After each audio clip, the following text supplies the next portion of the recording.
Hi, friends. My name's host Eric, and I'm streaming today upon the unusual topic of Tim Dillon's Ontario comedy show. Now, I'm not one to attend a lot of comedy shows, but my friend Corey, with whom I'm rebuilding a, a friendship that was very close for a very long time, and that fell apart for a few years, but we're hanging out again. And he invited me to go to this show. He's a fan of this guy, I guess, Tim Dillon. I'd never heard of him before, but we went to Ontario to the Improv and saw a comedy show tonight. And I was very pleasantly surprised. It was actually uh, pretty good across the board. Tim Dillon was quite funny. The opening comedian guy um, was medium good to good. He had a slow beginning. He wasn't funny at first, but he got rolling after a while and was doing pretty well. Like he was pretty funny by the end of his little set there. Hi, Boba Fett. I've got in the room with me today, overthinking, and also Jay, who's arrived as well. So overthinking is an INTP who goes also by the name of Stuff Doer. And J is an alphabet letter between K and L. Oh, hi. Sure.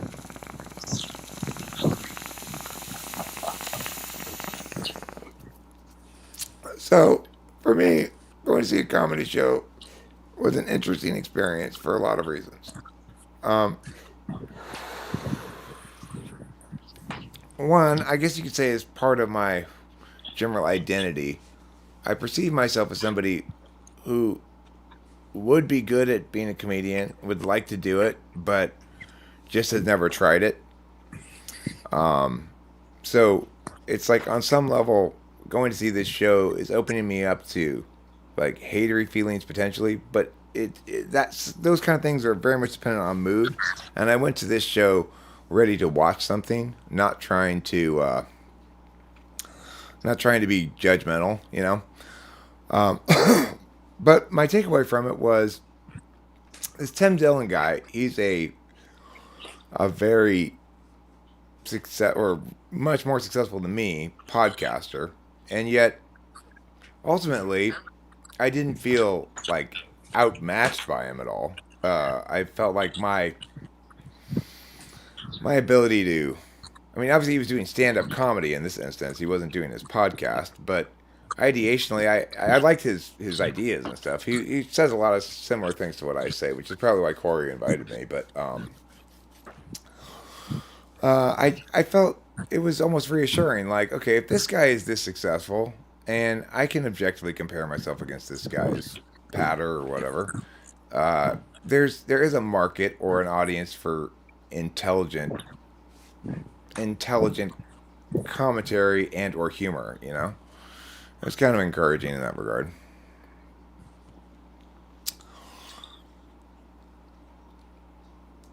Stuff Doer, says Oliver Lionhand, doesn't sound much like an accurate INTP name. Unless, of course, your mom's name is Stuff. Oh, oh. Uh, Burn. okay. I've been had. I, uh, I, a couple years ago, I had a very unusual month where I was just spurred to do a lot of things. It felt like I couldn't not do something. It was just plans and plans and plans. And so I coined that. And I don't know. Sometimes I just be doing stuff. It's a bit of an aspirational name. Yeah. Um, okay, Oliver Lionhand, I wanted to mention, I didn't see it in real time, but I found uh, your comment regarding 1920s continental drift explanations and C.S. Joseph in sepia tones, suggesting that periodically Pangaea, the world goes into its unconscious Pangea or something like that. That was a great fucking thing you wrote in the chat. It was hilarious. I'm not doing it justice in recounting it, but when I read it this morning, looking at that live stream, I thought, now that's some saucy, juicy sauce, is what I thought. Both of which are good things, sauce and juice. You should always sauce your juice before you drink it.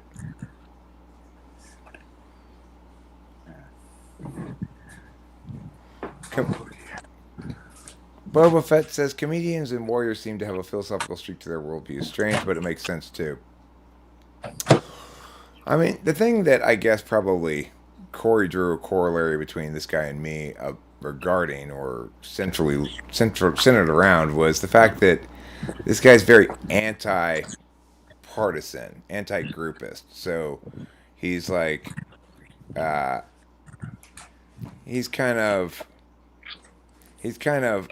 making fun of ardency in favor of a given position in general, rather than making fun of the conservatives or the liberals or whatever, you know.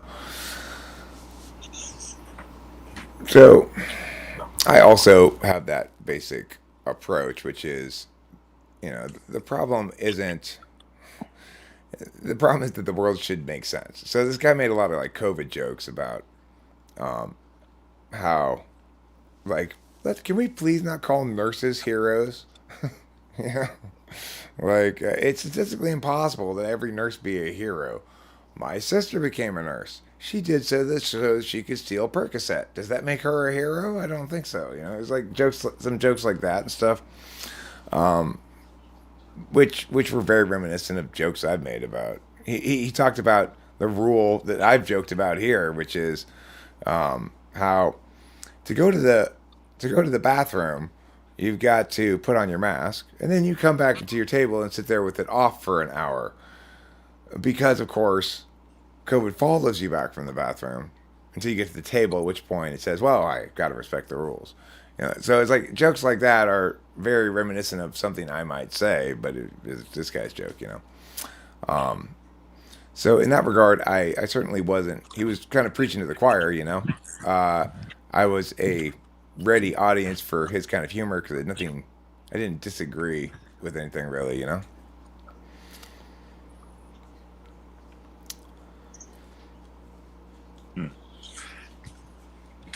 Did you like Norm Macdonald? I mean, the thing is, I didn't really think much of him when he was alive. Since he's died, I've looked into his jokes have popped up in my recommendeds a bit more, and my takeaway was that he's a very smart sort of meta comedian. Right. He's not necessarily always funny, right? He's not necessarily always funny. Sometimes he is hilarious, but he's always sort of making jokes about making jokes, you know? Yeah. Yeah. Oh man. Damn.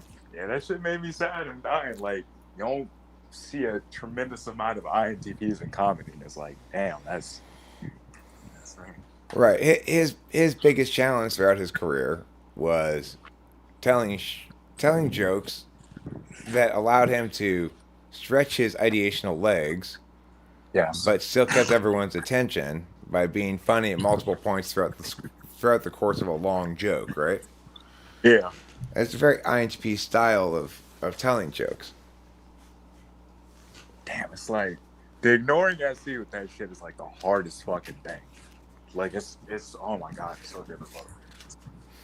Well, and you see in his earlier stuff him trying to control pace by continually inserting these you knows, which is basically saying I want to go at my slow INTP pace, but I know you guys need to have sound filled in for all this space, so I'm going to insert all these you knows. As he got older, it was more nuanced in including that thing. But it was always something that, for me, as a watcher, annoyed me. So, everybody's got their own little things, tastes or whatever. Like, Yeah. I'm pretty. I would go as far as say I'm extremely picky about comedy. Something's got to be genuinely funny. If it is, I enjoy it a great deal. If it's not, I counter enjoy it a great deal. Right. The beginning of the opening guy's set at this comedy club tonight was painful for me because he wasn't funny at first. It took him a while to get rolling. He was just, and it's like I could clearly see why and where he was failing at the beginning. He wasn't getting a terrible response. In other words, some people were laughing, and it's like not like he was bombing up there. He was succeeding, but he shouldn't have been. Oh, oh, oh. But by the end, he was succeeding and should have been. Once he found his sort of rhythm and stuff. But he wasn't he Damn. wasn't as good as the headliner. Did you like Patrice O'Neill? Rest in peace. Did I like who? Patrice O'Neill? Patrice O'Neill? Yeah. I don't know who that is. Never heard of it before. Oh my goodness. Oh man, he was like this ESTP comic, like this big black dude. And like he was just so funny, like the jokes per minute that would land. He's one of those people where it's like he doesn't have to really try to, it's like Did he jokes coming out of his mouth. Did he have the joke about African people and black people and white people? Was he the guy who wrote that joke? Oh, part of me thought Chris Rock, but maybe that's something different. No, it's a big chubby guy. Okay. And he has this joke about how Africans hate black people. That's true. That Africans love white people, but they don't like black people. That's true. So anyway, I saw like before the comedy show started. They were playing some clips of people, comics and stuff, uh, on this screen, like a video projection screen. And so that was one of the guys that they played on that before the show. I just heard that tonight. That the guy told that joke because you said he was large and had dark color skin but of indeterminate race. Yeah. I thought maybe that's the guy you were talking about. Fits the bill. I mean, damn, he was really funny. Like really, really funny. Is he dead now? Oh yeah, he's been dead for like I think a decade or something. What did he die from? Probably something heart related. Was it the end of? Was it the lack of living that killed him?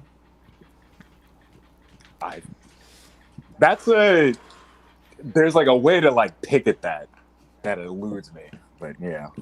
Right. Stephen Wright is also among my top 5 men like God. Stephen Wright is somebody who is aged really well as a comic. So because he had very little affectation to his delivery, his jokes age a lot better than people who have more affectation. If you watch Emo Phillips, who has some really well written jokes, he's not funny at all now because his affectation is too over the top, right? Stephen Wright with his deadpan approach ages better. But the thing is, you can always read the jokes yourself and evaluate them on their merits without the delivery, right? So it's like Stephen Wright's got jokes like, you can't have everything. Where would you put it? Right. It's like, or where's another Stephen Wright joke? I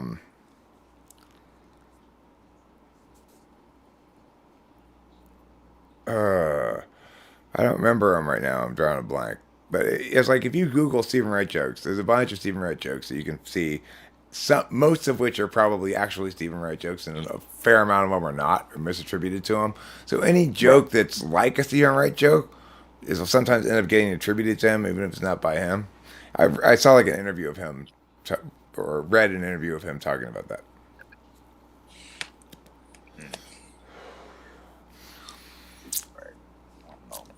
My, Do you like go ahead. do you like Rodney Dangerfield?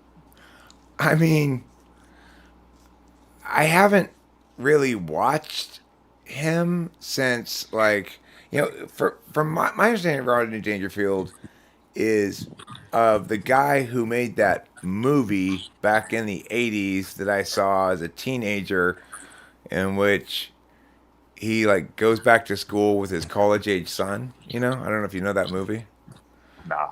but so I really think of him in his time, like my experience of him in Okay. his time, and I haven't really watched him since then. So in other words, I haven't revisited his work as an adult. I just knew it as a kid. Right. So it's hard for me to say what I think about him. Oh man. Damn. You a YouTube I find quite enjoyable is like this ISFP guy named So Illuminati.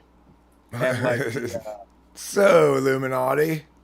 yeah, and he's 6'6". Like that man is no joke. But like uh he like little NISE things like pop up into like his evaluations of things, and it's like mad funny.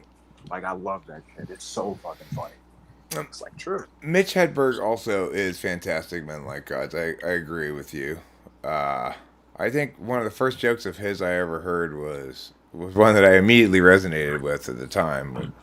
Have you ever tried this? Have you ever tried going to sleep sober? Oh, I like that. Boy, isn't that a clusterfuck of a disaster? Shit. Is that the I used to get high? I mean, I still do, but I used to too, guy. Yeah, same guy. Okay. Damn. It was him, and who else was I? Damn. Oh yeah, shout out Tina Fey. Do you like Tina Fey? I've never really seen her stand up or think. I don't really think of her as a joke writer, although she may be. But I do think she's funny in her comedic performances. Yeah. Did you see Mean Girls? No, I never. I've never seen that movie. Weirdly, Ooh. everybody That's talks a to me about it, but I've never seen it. Oh, you got to see that shit. That's a great film. Like her writing is just superb.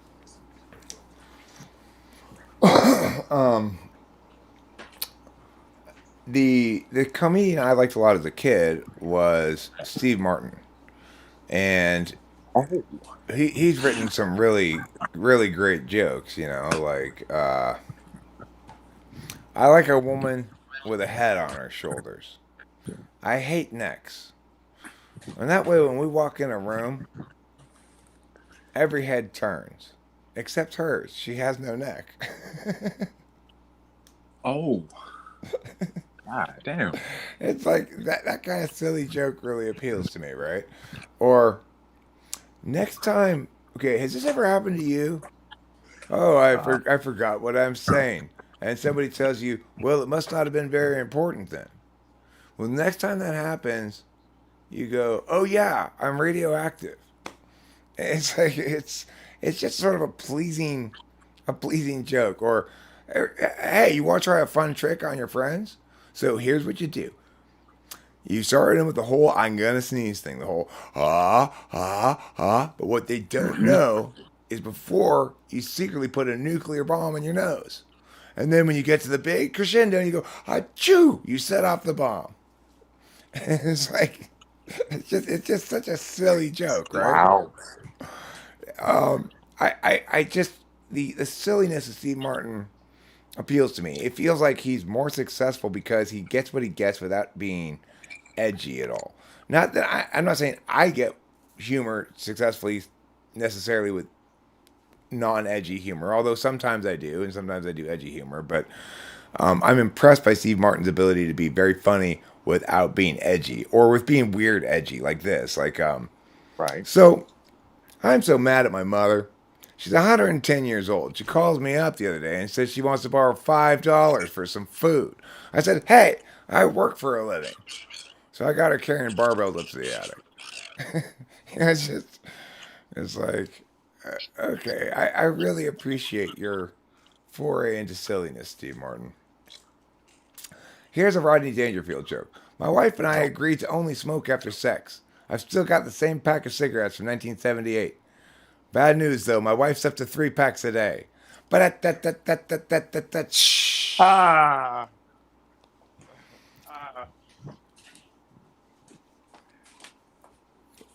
You know, I mean, I think the most classic of all stand-up comedian jokes is I just flew in from Detroit, and boy, are my arms tired.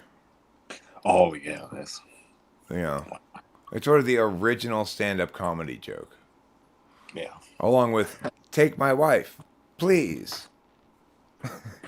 yeah. That's a Sound, good one. sounds like you have an awful marriage. Um, other comedians that I like or that come to mind. Well, I don't typically like George Carlin very much, but he did write some good jokes. And I guess I'm not very up to date with comedians. Like, I don't know who the contemporary comedians, the up and coming comedians are at all. I don't feel like I have any sense of it, except maybe after tonight I know about Tim Dillon. But does anybody, do you know who up and coming comedians are? Nah, man. I think they're all Do you think great. do you think Paula Poundstone is still an up and comer? I don't know who that is. You don't know who Paula Poundstone is? Why, No, she's like the first woman comedian. not familiar with them. Yeah, she was a woman and she dressed terribly and she wasn't very funny, but she was like the first woman comedian in like the 80s, so they throw her in there for, pre-diversity to diversity. That's mad cool. That's cool. Yeah. Oh, she's asexual according to Wikipedia. Damn. Asexual? Paula Poundstone. I was dreaming of hitting that shit. You better spread those legs for me, girl. Asexual. Just because you haven't been with Eric. Oh my god.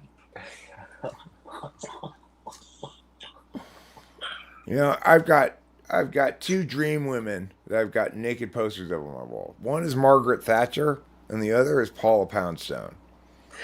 Uh, uh, uh, I don't. Let me see Margaret Thatcher.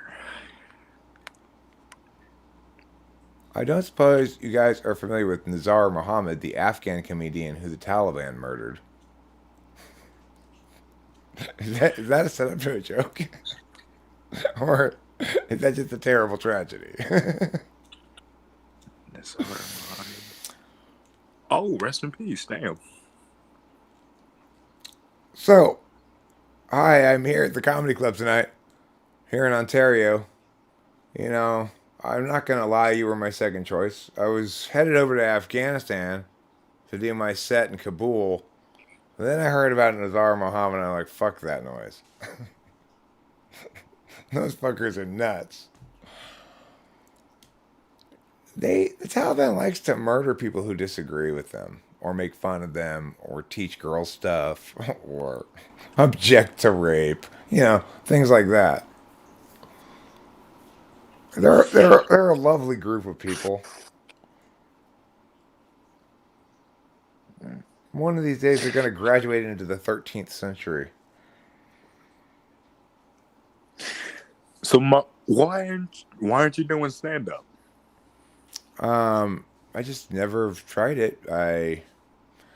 It's like I do a lot of stuff that maybe somebody who did stand up first would end up doing later, but I don't. I've never done any stand up, so it's like I guess you could say I have a podcast. This live stream is like a podcast of sorts, I guess. It's a little bit more random. I don't come in with topics and discuss the topics of the day in succession or something like that. I allow the chat to dictate the course of conversation mostly. But and sometimes I'm funny and sometimes I'm not. It depends a lot on my mood. If I'm in a playful mood, then I'll typically make a lot of jokes. Sometimes too many jokes. If I'm in a fighty mood, then I'll typically argue with people. If I'm in a peaceful mood, then I'll get a little mushy and be like, "Hey, it's really nice hanging out with you guys." Like that. I guess I've always wanted to tell you this because I've been watching for years.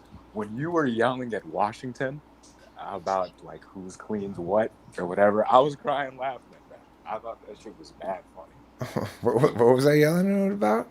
You were yelling at Washington about basically how the government makes the store dude whatever the fuck, and it's like the store that's actually they're going through with like all their little policies or whatever, not the government or whatever. Right. Oh yeah. Something like I that. think I think it was basically like, are you under the impression that there's some sort of central distribution center that makes sure Denny's has enough eggs before they run out, or they don't Yeah. deal with that themselves? Yeah, I remember some of that argument. I also remember I wrote a song about Washington after he made me Yeah. mad. Sometimes when people really make me mad, I write an angry song about them. Oh, I can understand that. Damn. Man, like gods, I don't rage quit. I rage persist for a good 5 hours. Don't accuse me of rage quitting. I do occasionally. If somebody's like, I remember one time uh, after I broke up with Kimberly, she was coming in the chat and shitting on me, and it just made me sad. And I said, I don't want to do this Ooh. anymore. But yeah, I don't normally rage quit. I will sometimes. I think probably successfully get other people to rage quit. Right. Right.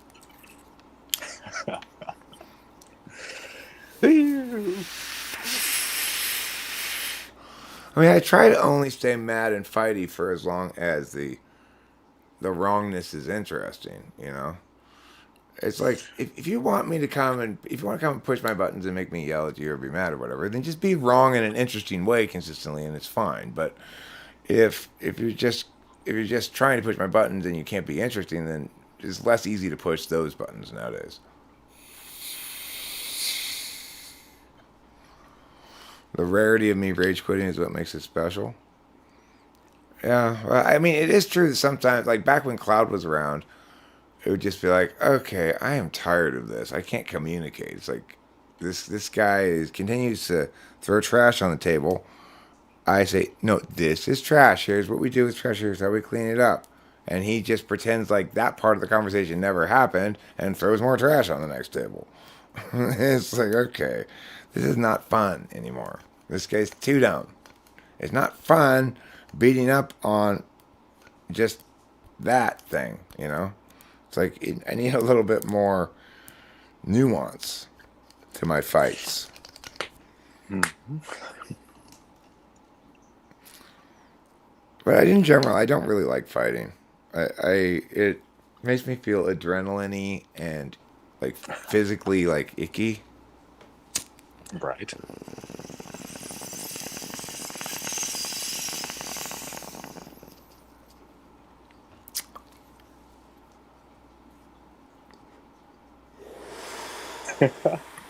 Have I heard from Rational Typology?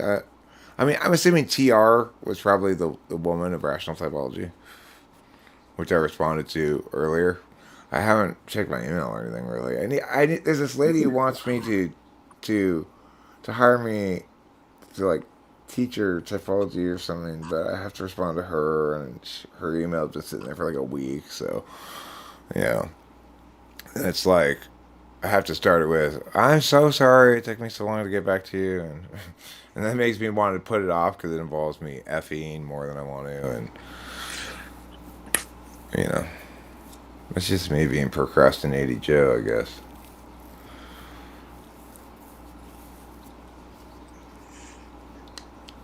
That's the nature of intuitives, right? It's like we're we're stuck up here in turn-based time where we don't have to worry about how long we take in between turns because that's not really time passing, right? Except it is really time passing, and we really aren't getting anything done. Yeah. He's been around since Men Like Gods. I did ban him, but he's been around under various pseudonyms multiple times. Um, and I just the key thing wasn't that I banned him; it was that I ceased to indulge him as he became too spiteful. And then I learned a lesson there and just continue to cease to indulge that kind of spitefulness. Because that's ultimately what it is he got angrier and angrier and angrier because he kept thinking he was playing debate. He didn't get that, like, you know,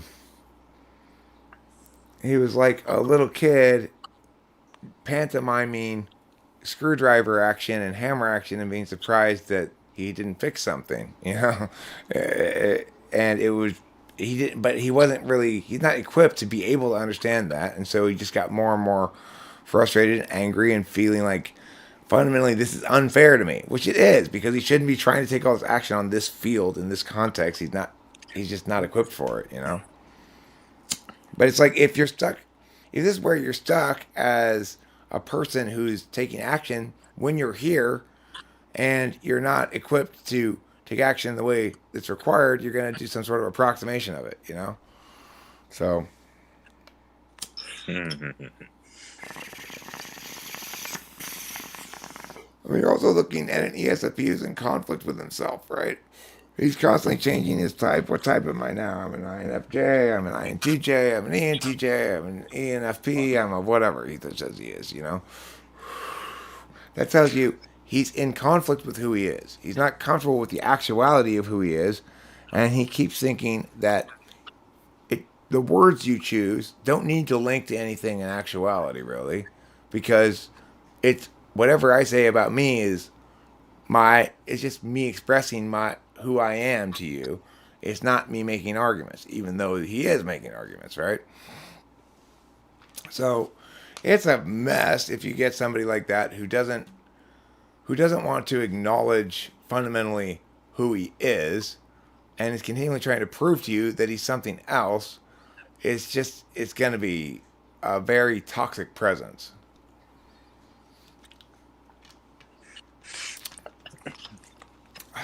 I mean, he was here just maybe a week ago, Men Like Gods, and, said, like, yeah, it's me,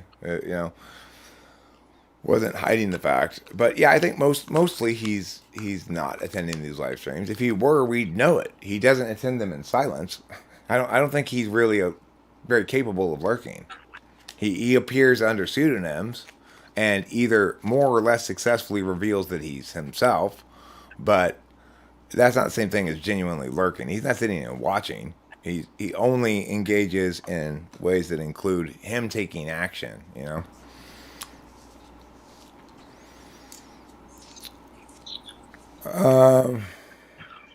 I was very pleased by the positive response to the last video I put up, which was about that ridiculous comment I got from TR. One of the most ridiculous fucking comments I have ever received, and that's saying something because I've received a lot of fucking ridiculous comments. But a lot of times when I respond to things and say this is a lot of times I'll get a fair amount of thumbs downs, but on that one it got a shit tons of thumbs ups. So I don't know what was different about it. I guess maybe I was more cool about the whole thing or something.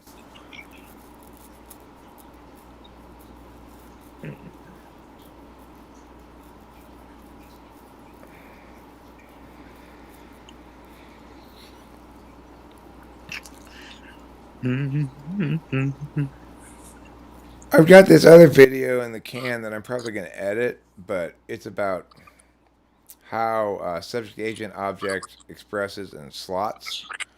And one example that I have is that you can see how the fifth slot doesn't really work as a subject if you look at me and Rachel. So it's like my nature is such that I'm saying a lot of shit, which means I'm expecting other people to validate my shit. And I'd prefer them to validate with their NI than with their SI. That's what it means to have fifth slot absolute value of the external world, right? Okay. And then for her, so in other words, I've got plenty to say, some of which will validate to other people's NI, ideally most of it if I can, but I'm not actually using NI as a subject per se. In contrast, Rachel has very little to say, but everything she says is very concise and mostly correct and true and stuff. But in order to do that, she has to say a lot less, right? If everything you're gonna say is correct and true and meaningful, then you can't say very much. It's just how it goes. So it's like that's why that's an example that kind of reveals why with your fifth slot function, it operates as an agent, it operates as an object, but it really doesn't operate as a subject. So that's what makes it ignoring. Doug Stanhope is another great comedian. He sounds really familiar, but I can't place a face or voice to the name.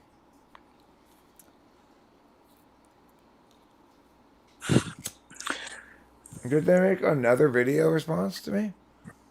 Like about my a response to my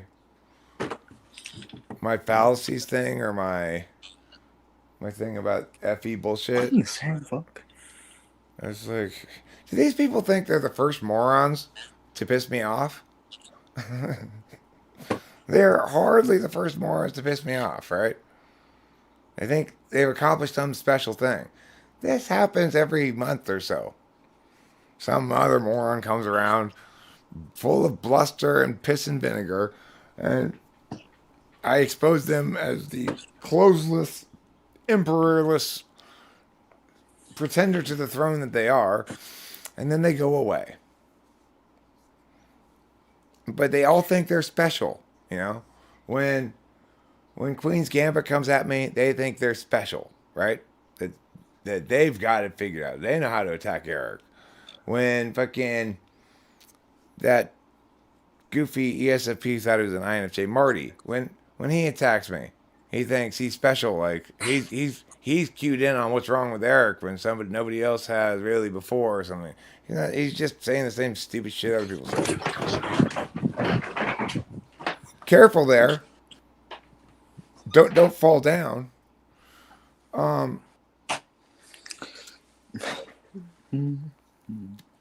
When like this is from way back, right? Like I remember having big fights with people whose names I can't even remember.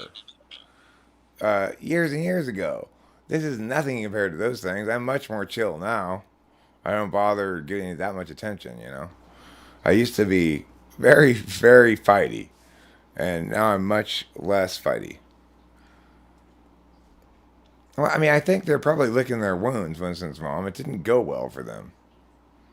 That whole endeavor just did not go well for them. Their number one goal was to get me to watch that ridiculous 45-minute long thing that they made, which I didn't do. And then their secondary goal was to win some sort of argument, which they utterly failed to do. They lost every single argument completely, to the extent that they were making any arguments, or to the extent that they were trying to negate me. So, you know, it's like they're probably licking their wounds.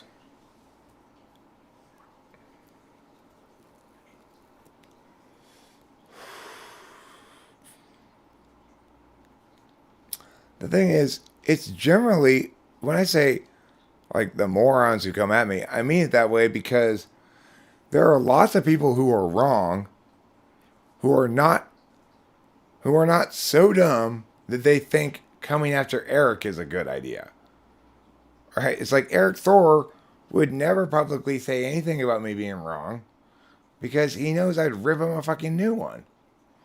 And I'd tear what he's saying to pieces. Fucking C.S. Joseph has never made a video saying I'm wrong about cognitive functions to my knowledge. Why? He has no idea how to argue that even. DSP wouldn't fucking dream of making a video about me, even though I talk shit about him, because he doesn't want to have his make-believe house of pudding to be spread all across the lawn, you know? 14 million types? There are 14 million types of people? Exactly 14 million? That's a lot of types. God, how many letters are there in the type names? Is it like I'm an ENTPQFHR437 or what?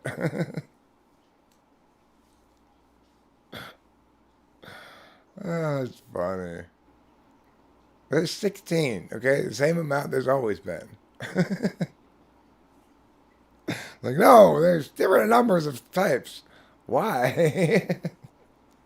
Is there some reason why 16 didn't work that you're throwing it out? Or have you negated it for a good cause? There seems to be ample reason to think that it is the correct number. Why do we keep wanting to change the number of types?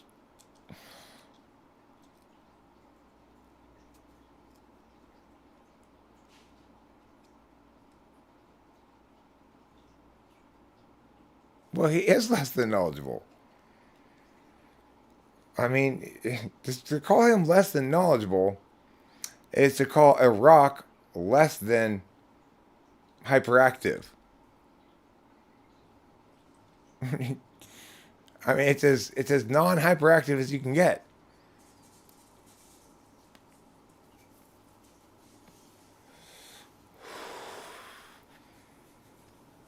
It's like, okay, if Gabriel wants to come back at me again, or they want to come back at me again, I'm just gonna say this: why don't we live stream in a video conference room together, and you can ask me whatever questions you want, or I can ask you questions, or whatever.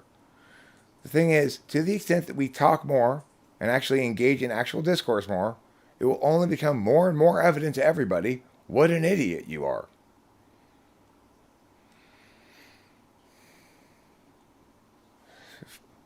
$512 isn't bad. It's only 496 too many. Is that what you're saying? God, I mean that's not bad. It's only 496 too many types.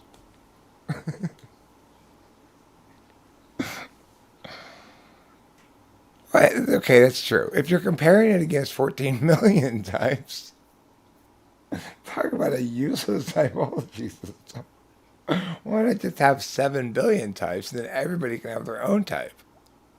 Then we don't have to worry about ever being wrong because everybody's type is their name, their full name and birth dates.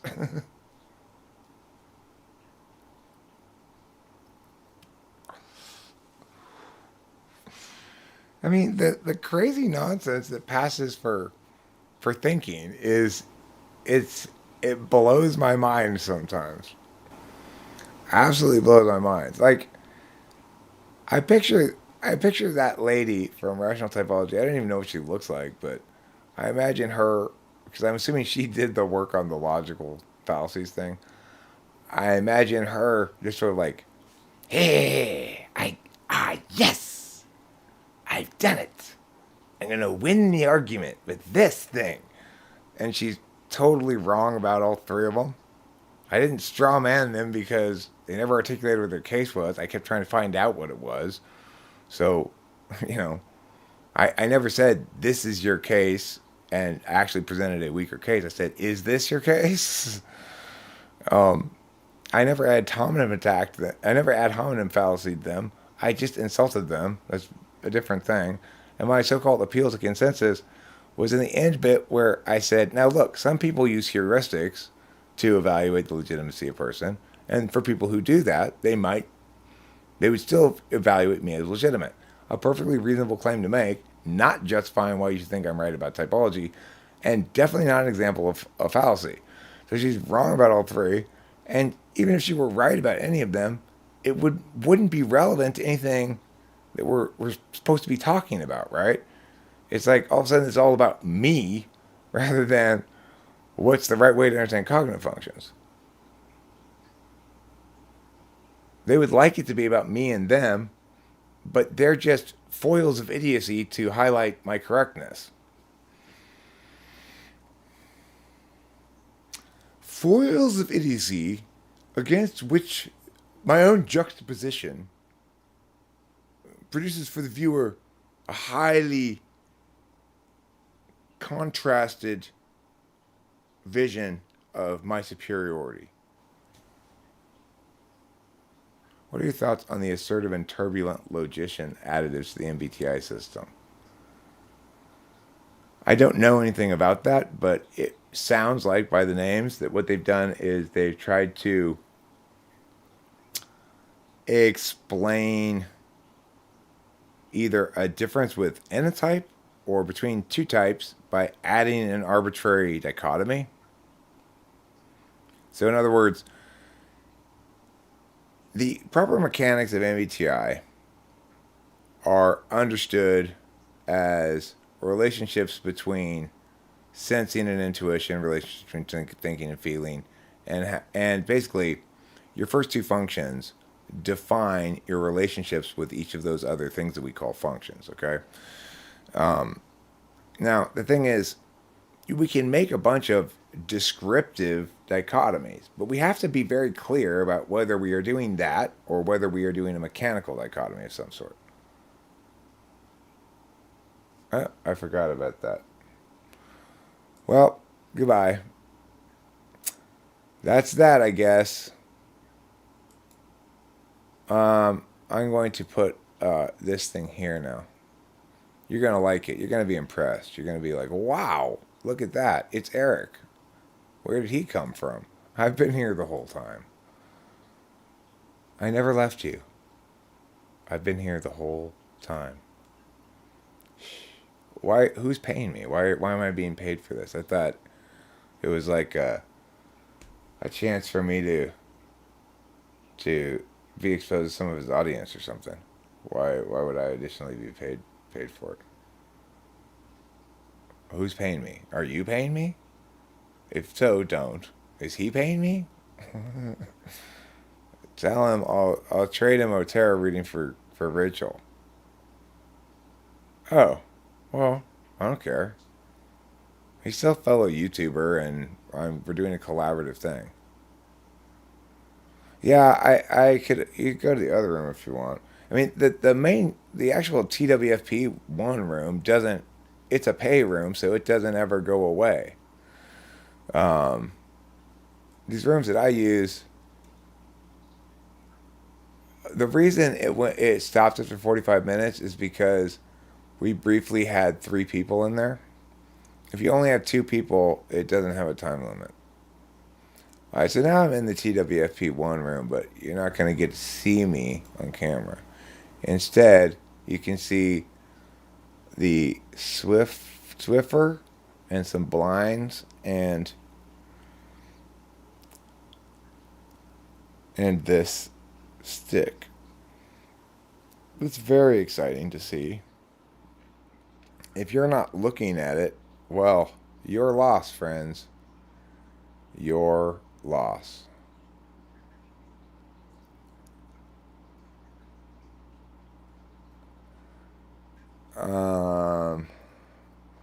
I've been seeing a lot of INTPA or ENFJT crap here lately.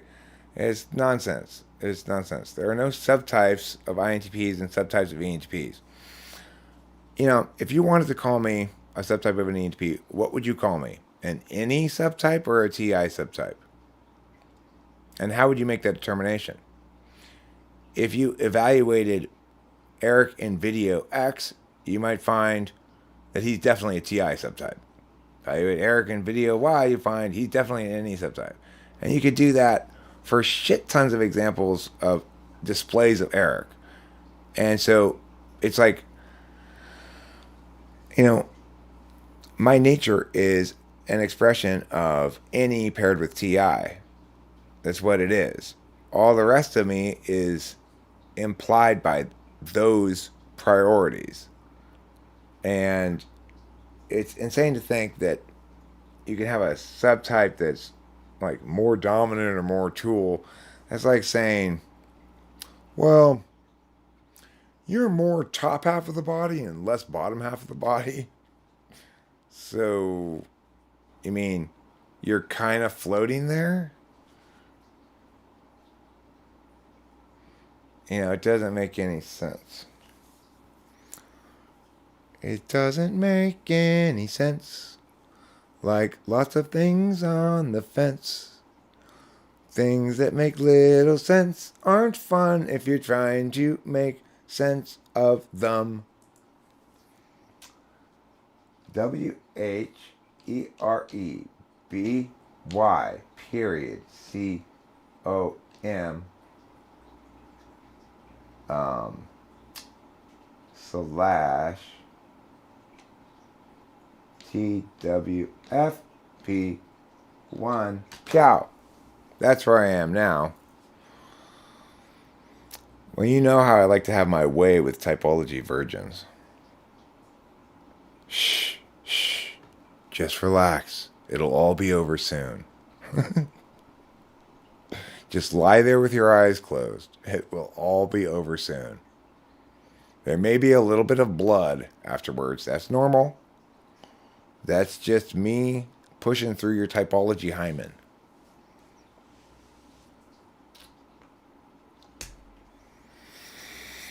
It's cool when, there's a lot more like 40 and 50-year-old typology virgins than there are 40 or 50-year-old regular virgins.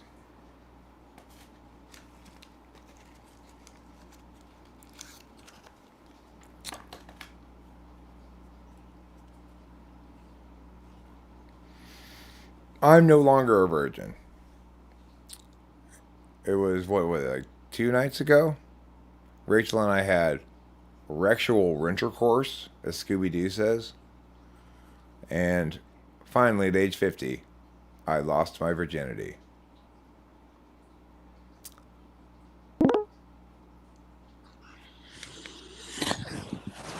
I'm home.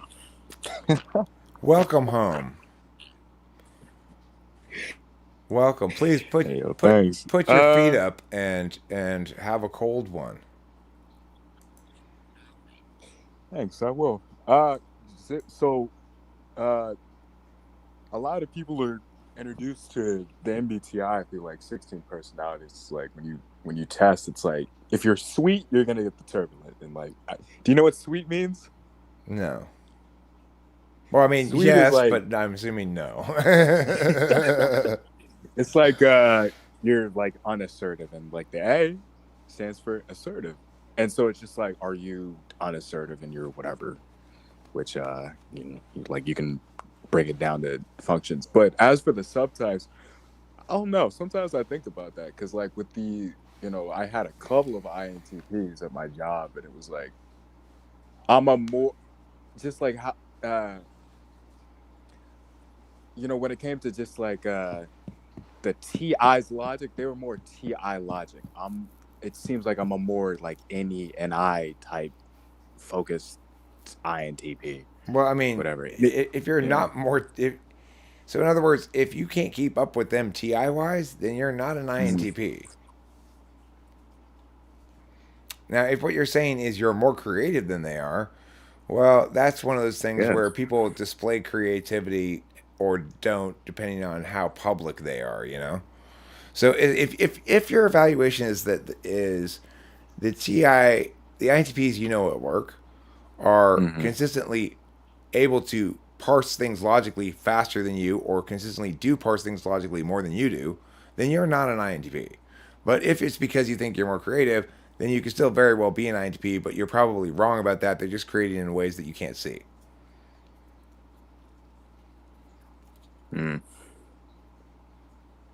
Because people are basically, there is variation within a type. Obviously, not every ENTP is exactly like me. But a lot of that variation, I think, can be attributed to stuff that's outside of typology. Like, for example, the kind of thing that Enneagram does talk about, which is basically a native approach towards matters of shame, fear, or anger, seems to play out correctly when you look at the world in terms of, it does seem that like Rachel is almost certainly a 9. For a while I thought maybe she was an 8 or something like that, but that was back when she was displaying mental illness. So she's almost certainly a 9, and I'm definitely have an 8 in my tri type. I mean, she's not 9 first, although she might be, but she's I think 7 first. But the thing is, Hmm. uh, 8 and 9, both of us SX work really well together because I my 8's never appropriate. Okay, in other words, like what 8 wants to do is to either fight back against another 8, or they want to chase after a 1 to scold them for not letting them fight them. Okay, but what they don't want is if there's not pushback, 8 never gets engaged. So it's like instead of me pushing Right. Rachel around a lot because I'm an 8 and she's a 9, it doesn't work like that at all. In fact, it's like I basically never get angry at Rachel because she's harder on herself than I am, and she's not, to the extent that I do have something like, hey, she's not pushbacky about it, and so it never escalates into anger. It makes me extra careful about my thing to make sure I'm not forcing things onto her. Not less careful, more careful, you know. So 8 and 9 really work well together enneagram wise, and it's not something you can really talk about without engaging an enneagram. I don't think, or anagram, as some people say, as everybody else says, I guess. I started. I Right. learned it by reading it first, not by hearing it. And when I read it, I thought it should be said enneagram because it looks like enneagram, and then I just never stopped saying it that way. But it's, I guess, officially pronounced anagram.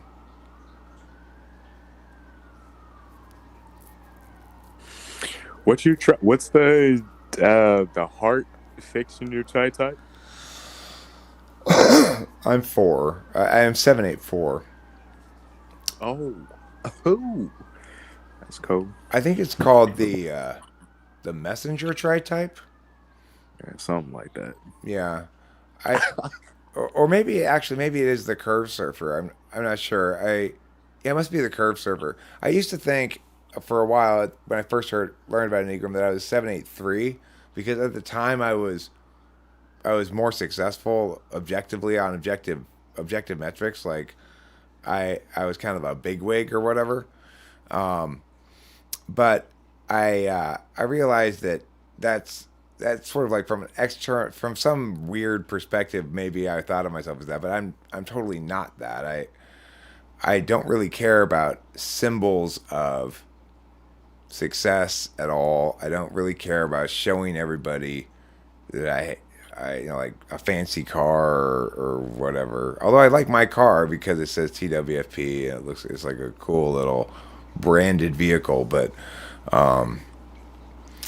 I didn't even pick that car. You know, my ex girlfriend picked that car. Okay. Okay. Do you think four wing three or oh? Do you believe in the I wings don't. within I the? don't. I don't. I don't think about wings at all. I think that's there's no reason to have wings. I don't understand why they are there. Why are they there? I don't get it. Okay. So the working theory between my group is that you have your, I guess, healthy fixation, like the ego is natural, whatever, and then your other wing, like under stress, you will falter to. Like my friend is a 7 wing 8 ENTP, and like he will exhibit like weird fucking wing 6 health concerns, and I'm a 5 wing 4, and it's like I will also get into that shit, but it's like the concerns of individuality and like uniqueness, so to speak, and pain and legacy or whatever. Like the four concerns, like I don't necessarily relate to, you know, because I work with the 5 wing 6. I don't really relate to the sense of community in a way, and just like pruning oneself and like one's behaviors and all that to, fit in or whatever, all that. Okay. Well. But I will under stress, like shit. Okay. But let me present to you a problem I see here potentially, and see if you can Okay. explain it. So I would say that regarding my 4, like to the extent that under pressure it goes someplace else, it goes to 2, which isn't right next to it, not to 5 or 3. Yeah, So could you have 4 ring 2, even though it's not right next to it? I see. I see. I guess why is that? I don't know why it's like you can't be like a four-way eight. I don't know what that means. So in that regard, I don't think the wings there's no reason why it would be they would have to be right next to it, because it's like why would I secondarily deal with a heart thing with a mind thing? And if I don't say, okay, I don't think I go to 3, well then I have to go to 5, but then that's not even a heart thing anymore. Hmm. Damn.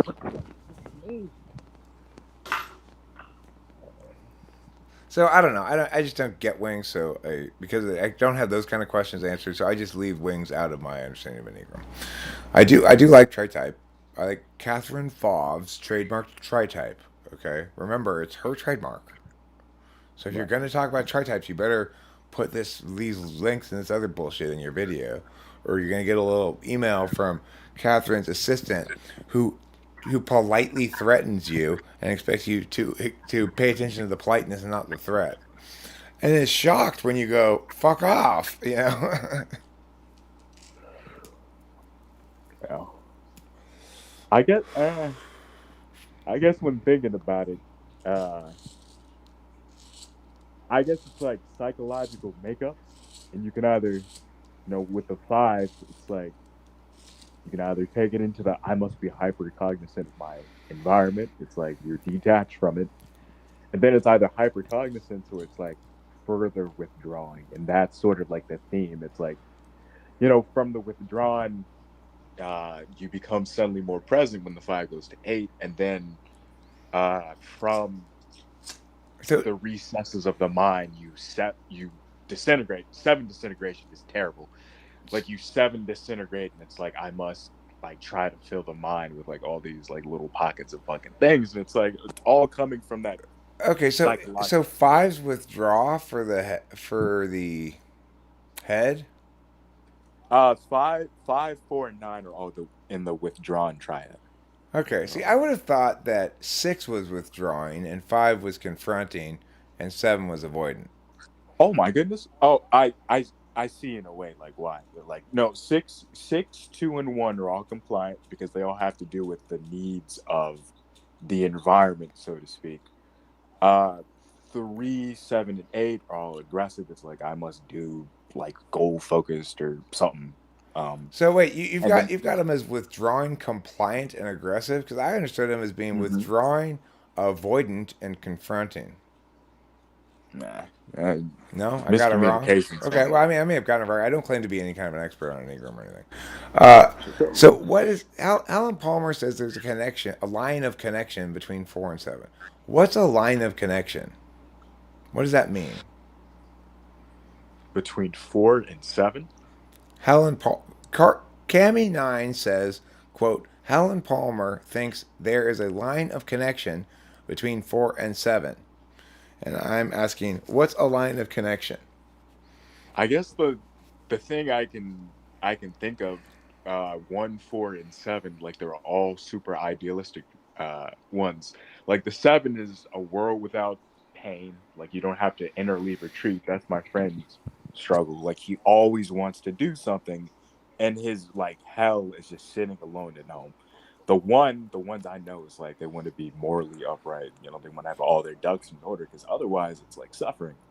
And then the four I have, I guess, trouble with conceptualizing like at the moment. But it's like uh you want to make like an ideal narrative of your situation in which like you're unique or like pain is I mean, pride or it's something. weird. I see the mechanics of it as very different. I'm curious as to whether either of our interpretations is is uniquely correct. It may be this is one of those things that you have multiple interpretations and it's not Right. they're not exclusive. But see, my interpretation of it has always been this: that to avoid shame, you either help people, you either achieve unconventional metrics, or you either play the rebel iconoclast and say, "Fuck you, I'm an individual. I don't need to live up to your standards."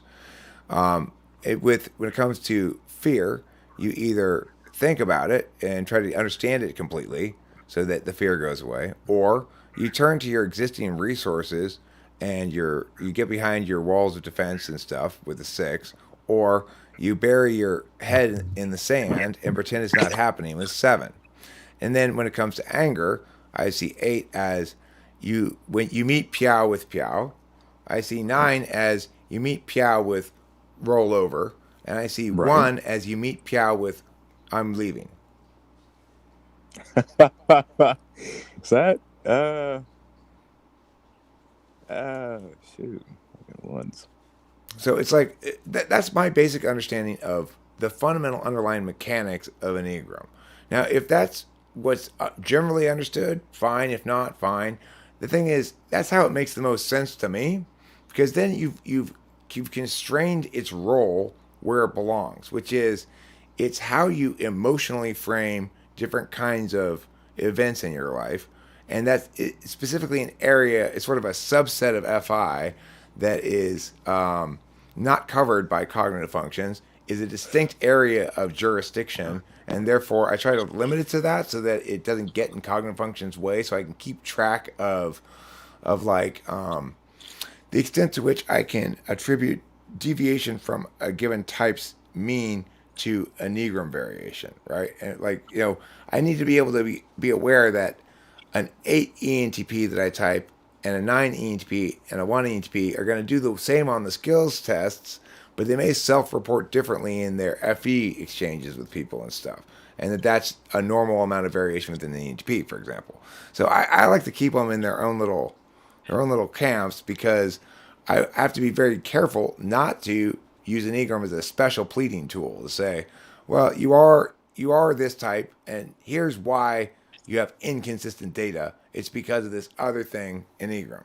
That would be bullshit typology on my part. So I rarely use Enneagram to justify anything, but to the extent that I do think it's informative, I think it's informative because it tells us how we're likely to emotionally frame our responses to those 3 negative emotions: fear, anger, and shame.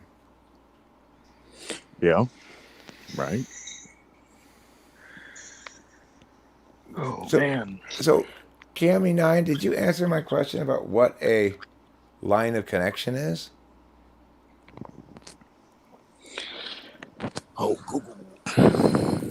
Well, Cami's the one who said it. She's really the one I was asking about it, what a line of connection is. So it's like, that's the other thing is I'm not sure I buy this integration Oh. disintegration thing very much. Oh. Okay. So it's like, um, well, like Enneagram would say that as a 7, I disintegrate into Mya and I integrate into Mya, right? Oh, you would go to 1. So was that disintegration or integration? That's disintegration. Okay. Yeah, and you would integrate to a 5, which I guess we see all the time, pretty much. I mean, I don't feel at any point like I'm being anything but a 7. No, no, no. Uh, I guess it's like you're. I guess I like to think of it as like your inner energies at that moment are like the type is never changing, but it's like from all the 7 things that you can concentrate on, it the 5 specialization like comes out and it's just like pure out focus on like one topic. And for the 5 where it's like the inner resources are not enough and like you must be withdrawn, you can for a moment, if you have enough like goal focus, you can go to 8 where it's like, damn, I want to out and fucking do something. So it's Mm-hmm. like it never changes. It's just you've become aware enough of yourself and what you're trying to do that it just happens. Hmm. Well, then additionally, I would say that I think the basic mechanics of it are you try to be your first number, and Right. when life doesn't let you, you be your second number, and when life doesn't let you do that, you be your third number. So it's like I want to play and play and play. When life won't, when you come and interfere with my play, I get mad at you. And then if that doesn't work, I say, "Fuck this! I'm taking my ball and going home." I don't. I got my own thing, and just shut up. I don't want to listen to you anymore, and I don't need your approval anyway. Yeah. I, I've also heard an alternative uh, take where it's like your second number is like really how you boost your fucking your first number, and then it's like another theory is like that your last number is the thing. It's almost like your tertiary and inferior functions where it's like you're really trying to get in touch with them. Like, what's your last one? Fourth? most you mean my fourth function is SI? Your no, your Oh, my no, last your tri-type is tri 4. type. Yeah, number Yeah, 4. yeah. And like if you uh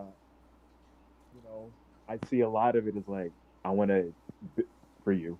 I want to build a talking with famous people brand, and I think your thing is like 4-wing-3. So it's like I want to be good at building my brand. I want my brand and whatever the fuck. And it's like so. My friend and I were working on this theory. It's like a lot his, but it's like you want to do things that accentuate and like eventually lead to your last one. Like he's 1-wing-2. So it goes for him 7-wing-8, 3-wing-4, 1-wing-2. And it's like I want to do all this cool stuff. I want to have all these adventures successfully. My unique take on success. And then I want to like live in the most like ideal Jesus like way because he's a Christian and Christ was a 1-wing-2 supposedly. And So it's like you want to work on that. so do that wing talk for me. I'm a 7-wing meow, which means I like to meow, but then meow, and I'm a 8-wing meow, so I like to. Am I a 7-wing 8, 8-wing 7, or what? I uh I do you find your I'm not sure how to distinct I know what 7-wing-8s look like. I know what that looks like. But I don't know if you're a 7-wing-6 with a strong 8 or like something different. Well, But the 7-wing, yeah. it would seem to me that tri-type and wings would run into conflict there, right? Because if I'm 7-8-4, but Yeah. let's say I'm 7-wing-6, what's really my second tri-type number? Is it 6 or is it 8? Oh, I mean, you can only have one thing from like one, like only one fear number in your tri type, whatever. Okay, so if I were 7-wing-6, what you're saying is Yeah. so what determines whether I go to 6 in my wing or 8 in my second tri-type number? So the theory we were working on was like you can't like to just double up and say like if I'm a 5-wing-4 and then I have 4 and the next slot or like somewhere down, it's like you wouldn't be a 5-wing-4 too because like those two things would sort of like cancel out or like the energies would not disperse like the ego fixation. Like you already have a pretty good idea of like the 5 whatever, but then it's like 7-wing-8 and then they're like 8 S niggas like 8-wing-9s. So it's like I don't know. That's why I really want to do some more research on the enneagram because like a lot of things seem to make sense and are intuitive, and then it's like it's very counterintuitive. It's very NI though is the problem. There's a lot of NI conclusions you can draw about it that seem Yeah, to resonate nicely, but yeah, that often are in conflict with each other. And so yeah, then you gotta determine the mechanics. The problem is I don't think there is a clear mechanics to it because I think it's a descriptive taxonomy, not a model. yeah. Because it doesn't have or at least in its current form, without any clear mechanics, it's a descriptive taxonomy and not a model. So as Cammy says, Eric is a very much a core 7 with a strong 8 second slot. Cammy, you know what I got on the Enneagram test? According to Peter Dentici, gave me an Enneagram test. I got 31 out of 32 sevens. He said it Oh, was the most 7 he'd ever seen. It's pretty cool. I thought that was cool too. I was like, yay, I win 7. It's like when I got with an ISFJ uh, in a relationship, I was like, yay, I won socionics. Oh, It turns out socionics led me astray there. It was not a good relationship. But I still got my duel, so technically I did win socionics. That's how you win it. damn, ESFJs are cool. ESFJ. I love ESFJs. It was an ISFJ because it was my duel, I know. I was thinking about myself. Oh, I yourself, love right. Oh, you ESFJs. mean you weren't Yeah. thinking about me? Come on now. What? There are other people besides me? Are you sure? Um, yeah, I was with an ESFJ, and they're fine. They're excellent wives. You should get with one. You'll be happy. I work with an ESFJ at work, and like her NE is like super incredibly powerful. Like joke wise and just perspective wise, it's pretty cool. Like she's only 25. Right, she's 25 going on 40. Why don't you marry her? No. How about just get engaged? No. The bestest of friends. That's all. How about just anally wreck her? Oh my goodness. Oh my goodness. No, don't anally wreck her. Don't worry. I'm not worried. You're an INTP. If you're an INTP, there's no way you're going to bother anally wrecking her. So, Oh. not until you get into a relationship, at least. Don't you see a real correlation between high NE and being an Enneagram 7? Unless you're a girl INTP, in which case you're into all kinds of crazy shit. Oh. Oh, girl INTPs. Behind those sort of nerdy glasses and stuff, from what I understand, they've got some divergent urges. Oh boy. I have an ESTJ wife, but an ENFJ girlfriend. Steve Van Manen, don't tell me you're a bigamist. Wait, that'd be 2 wives. Don't tell me you're a person who has a side thing. That makes you wicked. Sneaky link. Makes you wicked like the musical. Cats.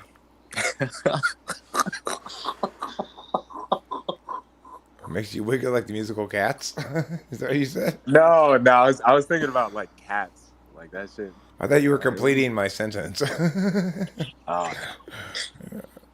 Which would have been a good end to the sentence. Cats is a pretty wicked musical. Helen Palmer sounds like a combination between Helen Keller and Arnold Palmer. Is she one half blind, one half golfer? Who's Arnold Palmer? He's a famous golfer who invented mixing iced tea and lemonade. The latter part I know. I didn't know he was a golfer. Oh damn. He invented that. Okay. Before that, nobody had ever put those 2 things together. And then he said, you know what? Today, while golfing, I'm just going to mix these 2 drinks together. What the fuck? Why not?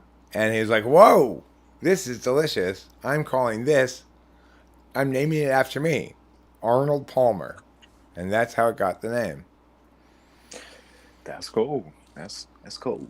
Today you learned, TYL. Today you learned on Talking with Famous People that Arnold Palmer and Chai Rodriguez, 2 golfers from a long time ago, worked together in secret in an underground lab to create the Arnold Palmer we now drink today, which is known as the most R-heavy of all the drinks you can order at In-N-Out. It's always difficult to say. I'd like a large Arnold Palmer, please. It's just got so many R's in it.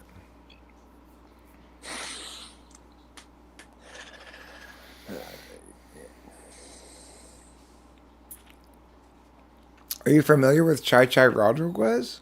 Hi, Azura Psych. Are you a Chai Rodriguez fan? Does anybody around here remember Chichi Rodriguez? famous golfer from a long time ago. I am disappointed because Chichi Rodriguez features in one of my favorite memories from college, where we're all sitting around this table, and my friend Will was dating this super hot but super dumb chick named Kendall. And when she read the answer to the question, it was like a golfing question. She read the answer. She's like, "Chai Chai Rodriguez." Oh, it was hilarious. One time Kendall came downstairs. It was kind of mean, but it was funny.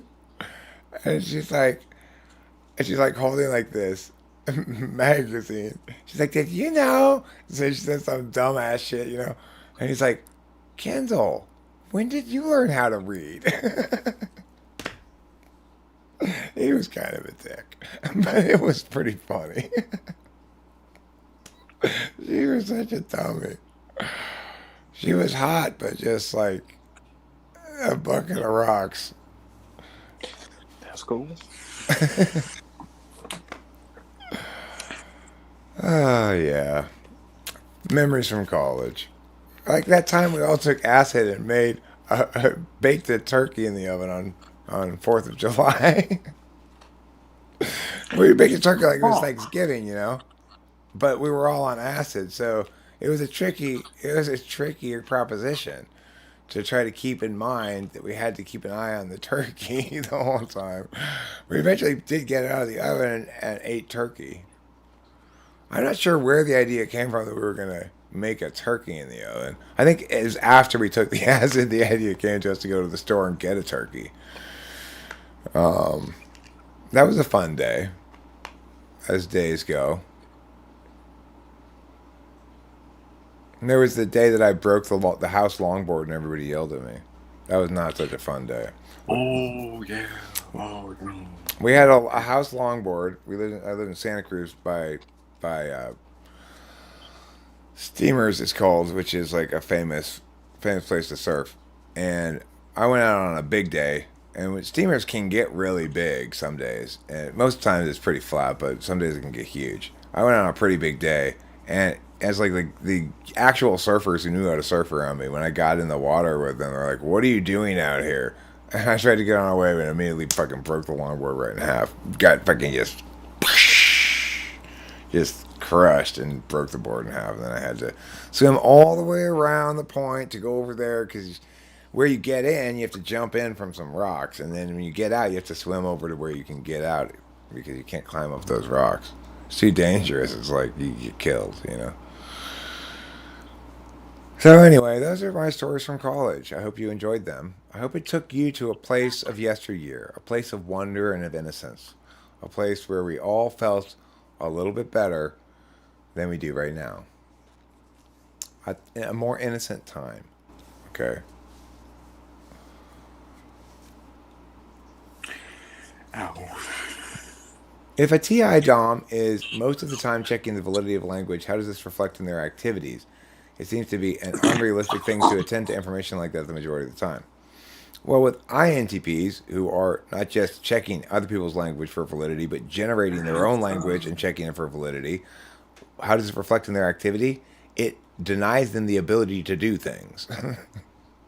Yes. For ISTP, it plays out a little differently, because they're basically just checking other people's language for validity, which is a lot faster because you're not always listening to other people talk. If you're always generating your own language and checking that for validity, as well as checking everybody else's things for validity, as well as checking the validity between your things and other people's things, well, then you never get around to really doing anything. Oh. Oh. Yeah. Woo. That's the beautiful truth of the INTP. Don't worry. When you call them, don't worry. They're home. I like that. They're home. They're available. Don't worry. That's a good one. Sometimes you go FISC though, and like that's cool. I like that shit. I mean, from my perspective, it's a lot easier to be an ENTP. I'm happy to sacrifice some of the intelligence of the INTP for some dewiness, It seems Yeah. a perfectly good trade-off to me. It means, of course, it's like there's some sort of sexiness in being what I consider to be the smartest type. Some people would say INTJs. They're very different kinds of smarts. I think it's fair to say that they're both the smartest type, but in very distinct ways. Excuse me. But I'd gladly give up being the smartest type for being able to accomplish some shit, you know? Oh, yeah, you have no essay. That shit is terrible. Yeah, I've seen SE Polar in action. It's tough. It's like how many INTPs end up in weird construction jobs because they can't follow through and do things that they ought to do. They can only follow through and do the necessary things that they have to do because circumstances have pressured them into doing them. A lot of INTPs are things like electricians, and they're terrible at it, and they end up doing it anyway. And they hate it, and they're like, And I sometimes think about that shit because, like, I want to. It'd be cool to like box, like, fight niggas, but shit. Well, I can wrestle. I can do that. Have you considered Fire thumb man. wrestling?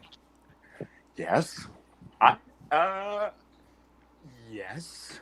I think I could do that. How about professional wrestling? Would you like to professionally wrestle, like jump from the thing and do the suplex and stand there and raise your arms and go, "Oh, I am the king"? I could. I think I could. I have the personality to do all that. Yeah. All right, what's your wrestler name?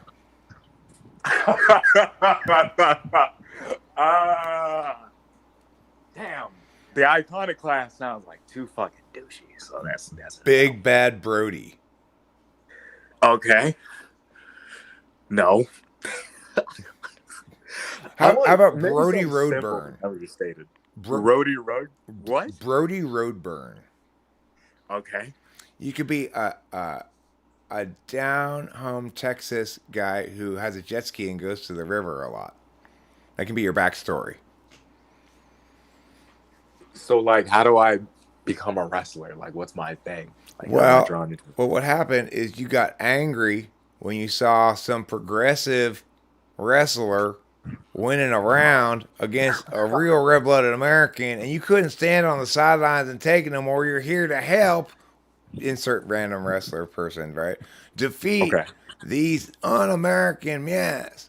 America's about three things. It's about getting trucks, getting drunks, and getting cunts. That's your slogan. Oh my goodness. It's a little harsh. It's a little crude, but it's your slogan. I'll do it. We need to bring back the Attitude Era in WWE. I was thinking that we need that shit back. You have a bumper sticker on the back of your little Speedo shorts that says ass, grass, or gas, no one rides for free. Okay. And you have one on the front of your Speedo that says no fat chicks. Okay, I fuck with it. I fuck with the vision. just to make you extra offensive, Okay, I fuck with it. I think we're onto something here. Call that McMahon guy who runs the wrestling thing. Dude, sorry, he's so cool. Dude, he said to John Cena, like, "What's up, my nigga?" or something like that. I fucked up my throat doing that shit. On television, he did that shit. Really? That was cool. That was, yeah. Yes, man. What? He fought God.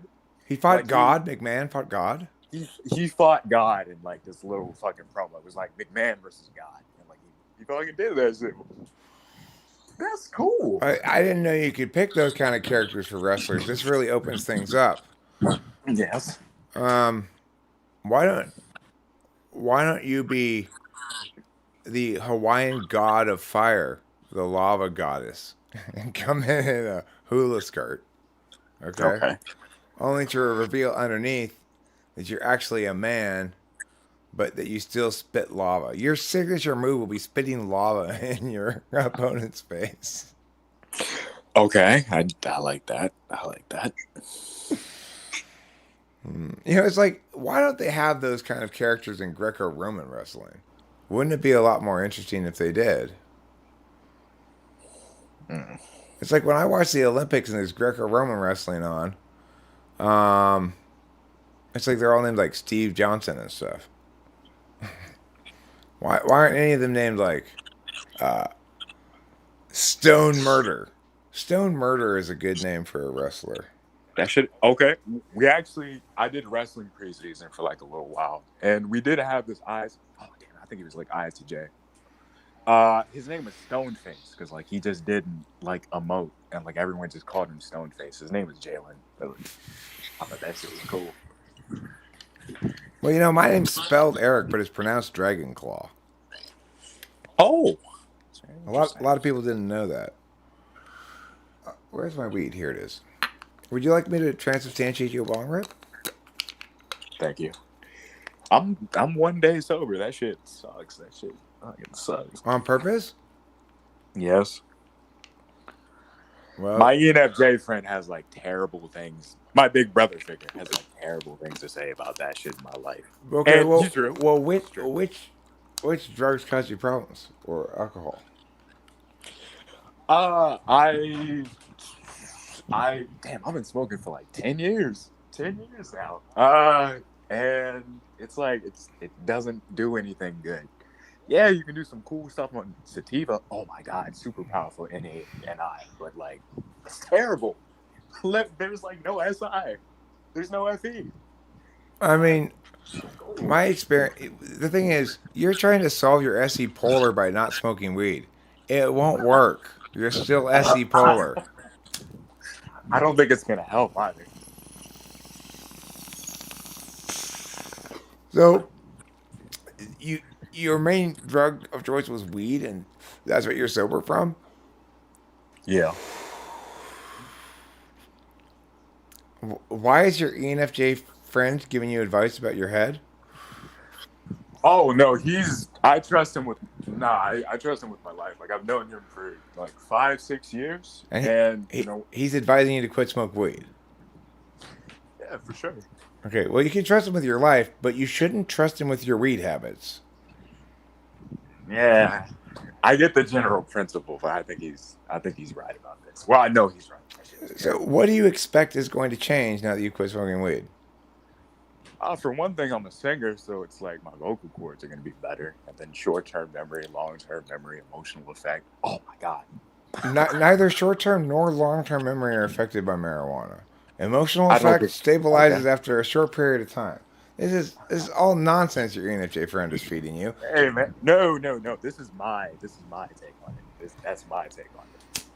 And like I know for a damn. Yeah, weed's not even a drug. You can't even say you got sober from weed. It's like you just quit smoking weed, you know? Whatever. I quit smoking weed. Drug-like thing. Okay, well, here's what I'm going to do. I'm going to metaphysically force you to smoke it by transubstantiating this bong rip for you. Okay. What do you think about that? Well, you're a colorful character, man. Colorful character. I like that description of me. I'm a colorful character. That's funny. It's like that tells you very little about a character, but also quite a bit. You know, or they must be flamboyant in some way. Yeah. Flamboyant. See, normally people think of flamboyant as linking to effeminacy, but flamboyance doesn't necessarily mean that, right? It's just one kind of flamboyant. When people used to talk about somebody being flamboyantly gay, and then flamboyant kind of came to mean like super gay, but that's not what flamboyant means. Right.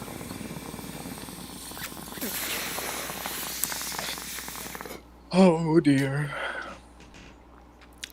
Like we need to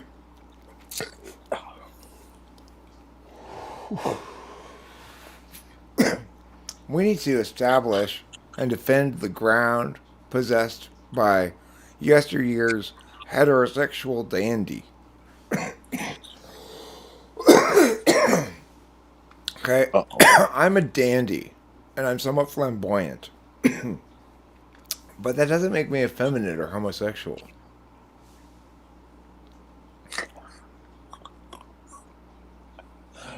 I'm reclaiming these terms. Queer Theory 101. Uh-oh. Oh. Do you believe in astrology, the zodiac?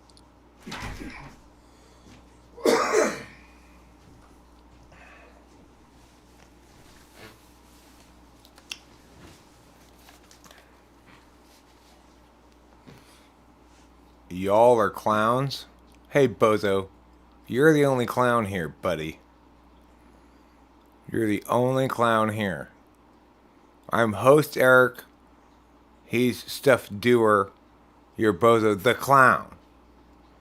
Okay. What was it? It was like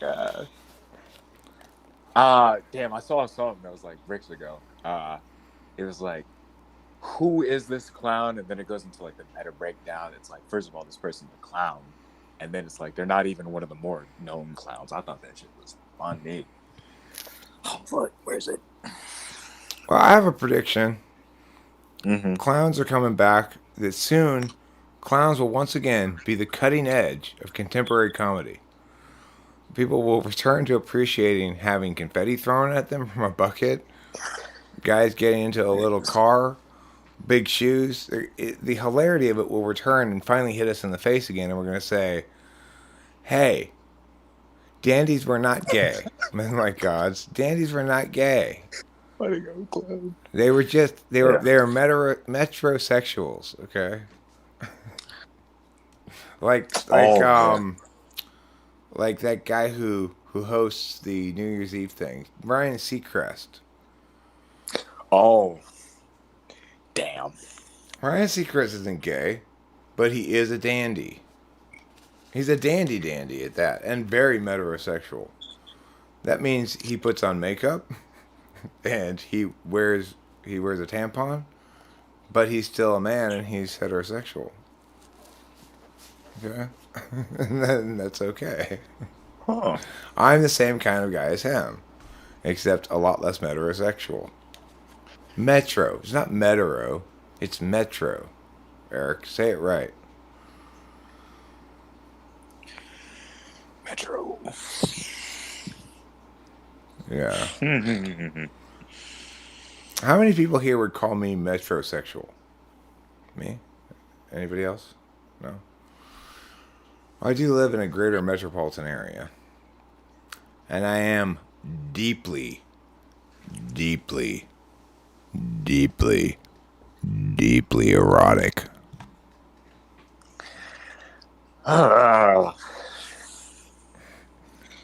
My sexuality is not only sensual, but also erotic. Here, juggle. Juggle the jogglings of my sensuality. Stroke the moistest of my tenders. That's how you know that I am an expert on intimacy. I know how to make intercourse at a woman. Okay? I've done it before. Oh, damn. Did you like the Big Bang Theory? No. I mean, some of the episodes of it were kind of funny, I guess. I did watch a few episodes of it, but in general, no. Yes, the proper way to make intercourse is at a woman. Okay? A lot of people get this incorrect. They think it's with, or through, or around, but no, it's at. Well, it's a lot of jostling, mostly Steve Van Manen. It's a lot of jostling, and then when you're done, you have to catch your breath, and that takes about 10 minutes to catch your breath because you smoke a lot. So it's kind of a pain in the butt in that regard, unless you make her do all the work, in which case it's much more relaxing. Outsource. Oh man. Oh yeah, I'm the Ann Landers of intimacy. Okay, if you've got intimacy questions, I'm here to answer all your intimacy questions. Where should I shoot that white stuff? Ideally, get up and shoot it in the trash can because it's really gross. But if not, anywhere is fine, and except inside the vagina, unless she's on birth control. Is that too complicated? There's too many instructions in one sentence. My bad. In other words, either birth control or pull out. One of the two. Otherwise, pregnancy. If you want to avoid making babies, these are the birds and the bees for you. If you guys missed your health class in 5th grade, I'm covering this material right now. Oh, man. When you grow hair where previously you had no hair, and when you start to develop feelings of a groinal nature, you'll know it's time. It's puberty time. How to make love in exactly 6 steps. 1. Say, come in here. 2. Lie down on the bed. 3. Say, go ahead. 4. Sit there and enjoy that for a while. 5. All right, get on top. 6. All right, get off quick.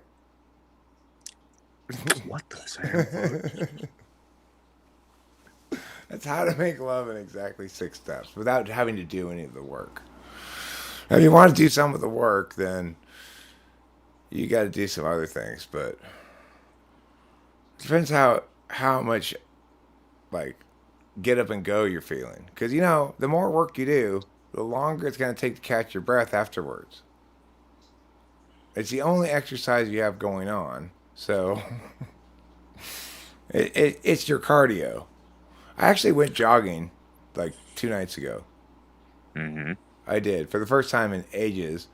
I ran very fast down the street, up this block here, over this way. It's like a square back to my house, right? But then I ran out of the ability to continue running fast here. And then I walked the rest of the way trying to catch my breath. Why would they do this? Right. It's important to occasionally, make your lungs and heart work. So I do that in hopes that when I do choose to make the sexual intercourses at the Rachel, that it takes me less long to catch my breath after I'm done. That's my goal. Because it's kind of like, I'm kind of like an old man with a lot of years of hard smoking behind him. So I still have remarkably good lung capacity, and my ability to run very fast down this street and up that street and that way is still there. But I couldn't like run a mile, Ooh.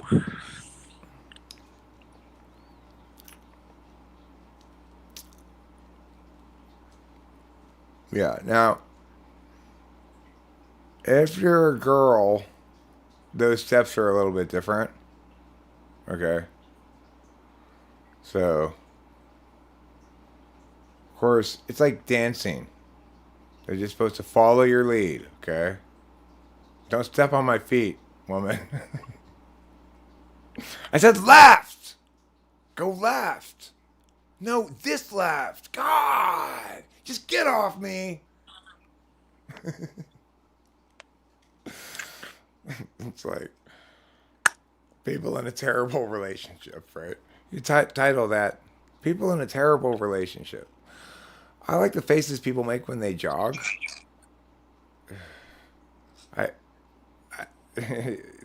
They look like I feel when I'm jogging, which is like, I hate this. I guess some people really like it. This lady around here, we call her Slow Run. She's barely running, okay? I mean, she's making the motion of running, but she's just going like this fast, It's like this Indian lady. She's always random times doing slow runs. It's like she must spend half of her time slow running around. It's not like she's a big lady or anything, or she has to lose a lot of weight or something. She's fit, so why she continues to slow run around the neighborhood all the time, I do not know. She must enjoy it. It's the only conclusion I can draw. Some people like the Real Housewives of Atlanta. Oh. Me, not so much. Have you ever watched Wild 'N Out? What's it called? Wild and Out. Or No. Wild. Wild and Out? No, I've never heard of it. Yeah. Do you know who Nick Cannon is? Yes, I know who Nick Cannon is. Yeah, it's his show. It's just like a sketch. It's like the soul of it is like an ESFP show. It's like the most ultimate ESFP show ever, and it's just like trash. So, watch that shit. I'll have to avoid it at all costs. If you want to know another thing to avoid at all costs, and I watched a shameful amount of this before I just couldn't bear it anymore. The Yeah. most ESFP show I can think of is Baki, Baki. Bucky? Yeah, it's an anime on Netflix. Oh my god! Yeah, Have you seen it? yeah, It's like it was written by a 12-year-old. yeah. I mean, there's this thing. This is the part I usually cite to justify what I'm saying here about it. There's a scene where he and his girlfriend have to hide out in a cave before they go to some tournament that he's at, right? Yeah. And while they're in the cave, the girl looks behind Baki and says, "What's that?" And there's this Yeti behind Baki, and Baki turns his head over around his shoulder and goes, "Oh, that's just this Yeti I fought one time in a tournament." And then no mention of the Yeti before or after. It's just completely out of nowhere. And then they just move on to the next scene. And it's like it is the most poorly written thing ever. It can't ever. It keeps changing its truths all the time. So it's like, okay, we're gonna have this fight, and the winner of this battle will be Mia. And then partway through, it's like now we've learned that actually we're all winners. And then another way through, well, now we've learned that we're actually all losers. And then at the end, like, well, now we've learned that I'm the loser, but the fans are still happy because we all walked away winners. And you're like, what the fuck? Yeah. Your mom is sexually aroused by Nick Cannon? That's probably true. As long as she's not sexually stimulated by him, it's fine. Damn, my nigga has 8 kids. Oh, like 8, 5 kids. Hold on, it's on big. Nick Cannon. Nick Cannon has 5 kids? He has a lot of kids, but he also has a lot of money, so it balances out. Well, I was hanging out with 7. He has 7 children. 7 children. That's too many children. I was hanging out with my friends Corey and Shad tonight, along with Rachel. But Corey has 2 kids of his own and a step kid, and Shad has a couple of kids. And hearing them talk about their kids and the various problems they have as parents dealing with their kids, it made me extremely happy to have only one kid and have gotten lucky. Like my kid had got away without my worst excesses, so it's like she's not nearly addict-y. Like she's not nearly as much of an addict as I am. She's not into. She has drugs she just doesn't do, and they just sit there. Or it's like she doesn't like smoking weed. She rarely takes her Adderall. She like tends to get drunk on Saturday night and then complain about being hungover Sunday morning. And when I say things like, "Hey, Delilah, you want to come over and smoke DMT?" she says things like, "No, thanks," which is really strange to me, but it makes me really happy too as a parent. Like I can comfortably offer her those things because I see she's just not like me. She doesn't have that quality. And she just doesn't seem to be. She just doesn't really have any problems that I can see. She's got a good boyfriend. She started interviewing for jobs. Now she's coming to the end of her college. She's getting her BA in psychology, but she's interviewing for like corporate style jobs, and she already has had an interview with one place that starts at 60,000. So it's like, wow, if you could go start doing that, Delilah. I mean, I'd be really happy for you, and think you were very successful and feel like somehow my non-parenting sure paid off. It's like I parented a lot, but I didn't parent in any kind of conventional way. In other words, I never told her that school mattered, that she should try to do well in school, that she should go to college or anything like that. I told her quite the opposite, that school doesn't matter, and that if she was failing, then her solution was to stop caring about it, not to stop failing. But she never listened to me. She just said, "Oh, okay, well, Eric, you're dad, you're just dad." And I'm like, "But why aren't you listening to me?" It's like I tried to explain to her when she was a little girl, like, things like makeup and like lotions and hair things and hair stuff you put in your hair, all that stuff's really dumb. You don't want any of that stuff. And like even really little, I just immediately got pushback from her. No, I like that stuff a lot. I want that stuff. But that stuff makes no sense. You don't need any of that stuff. It's just stuff that girls waste money on. But no, she didn't. None of it stuck at all. She's really into girly stuff like makeup and shit like that. Even though I think it's just stuff girls waste money on. Girls waste money on the dumbest stuff. I'm sorry to be sexist about it or whatever, but it's so true. Girls waste money on some dumbass shit. How many different smells of shampoo do you need? How many fucking different kinds of lotion do you need? How many pairs of shoes do you need? I'm mostly talking about my ex ESFJ wife who exemplified this in spades. She was just like, how many of those fucking Coach bags do you need? They all look basically the same to me, more or less. Why do you need four of them? Well, I like Coach bags. This one's different because it's got the meow cat, or whatever. It's like, but it's the same fucking thing. It's a bag. It's like it's an expensive bag. Here, I got this at the grocery store for 10 cents. It carries things just as well. Why don't you use my bag? Well, no. She would not be caught dead with my bag. She has to have one of those bags. Of course, Rachel has a nice bag too, but she has one nice bag that she got like as a present for her 30th birthday. And when we go on vacation, Rachel doesn't go like, okay, so we need to budget for my Coach bag for this vacation. Of course, that was a very different life I led back then.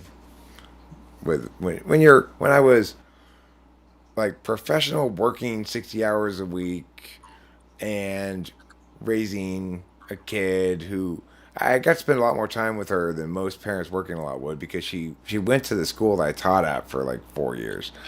But it was such a different life. It was such a conventional ESFJ kind of life. We went to overnight getaway at Mia, and we posted about it on Facebook, and it was just so like it was.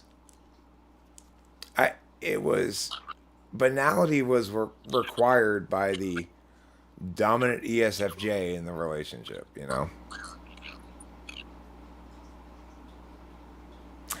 Okay, that slow running lady is not doing what's called fast walking. She's slow running. She just runs really slow. I don't know how else to tell you. She's just a really slow runner. Slow and steady wins the race, I guess is her motto. But she's not doing that weird Olympic fast walking thing. I watched that event in this past Olympics in Tokyo. It's a strange event. There's this one Chinese dude who just no, maybe it was like Ethiopian dude or something. I don't know. Some dude from someplace who was like the king of that shit, right?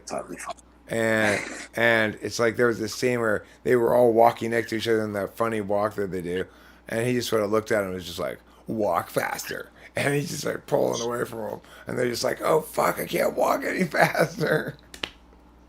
It's such a funny event. Oh boy.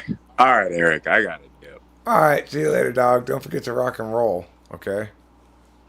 Okay. If you do at least do one of the two.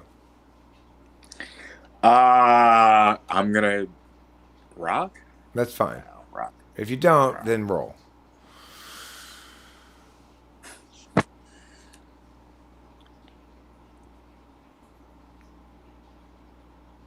Have you seen the strangest boner ever operatic performance thing? Old one. No, I haven't.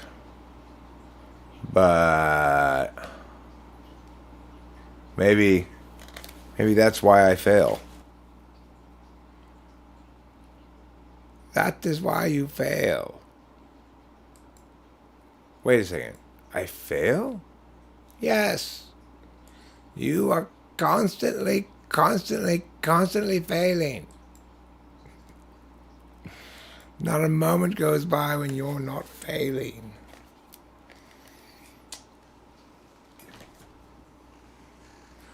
All right, so let's talk a little bit about the phenomenon I'm experiencing: constant failure.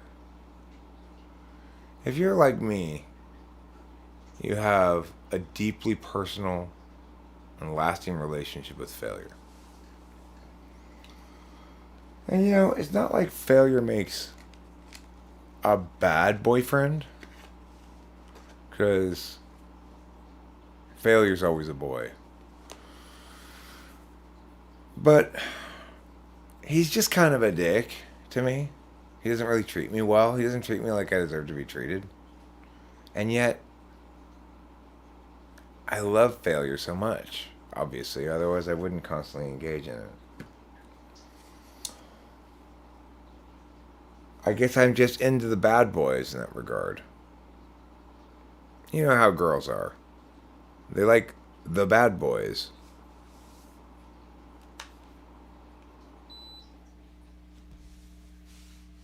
You ever think about it? What qualifies you as a bad boy? Am I a bad boy? I don't think so. Does that mean that girls don't like me? I mean, I'm not saying that would be shocking if that were the case. That would be fine. It's been my life, my entire life until like a few years ago. But so I'm totally accustomed to the reality being that girls are not interested in Eric. But what was I asking? Do you think I'm a meow meow or something? I'm kind of tired. It's been a long day. I got a lot of stuff done today. It feels good to get those things off of my plate. I got the tax lady called and dealt with, number one, most important thing. Because am I a bad boy, right? I'm not a bad boy, okay. If I wore a leather jacket, would that qualify me as a bad boy? I used to ride a motorcycle. If I wore a leather jacket and rode a motorcycle, would that make me a bad boy? How do you know if you are a bad boy? Yeah, how do you know? I want to know. Steve Van Manen. Ladies in the group here, any females in the group, how do you determine whether a boy you're looking at is a bad boy or not? Okay? Whether you're into bad boys or not, how do you make that determination? What are the qualities of a bad boy? What criteria do I have to meet to become a bad boy if I wanted to be one? We'll find out pretty soon, Steve Van Manen.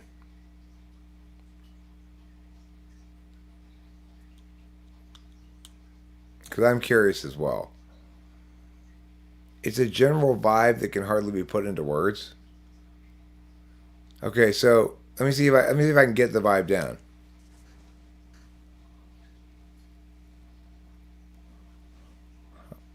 Is that bad boy? How to become a bad boy in exactly 6 steps.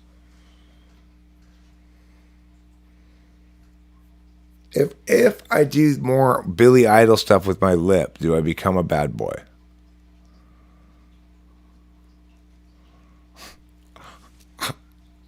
Hold on a second.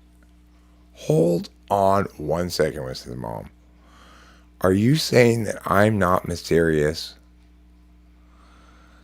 Because I've always thought, Eric, not only are you deep, and warm and soft and wet, you're also mysterious. I've always wanted to be a man of mystery.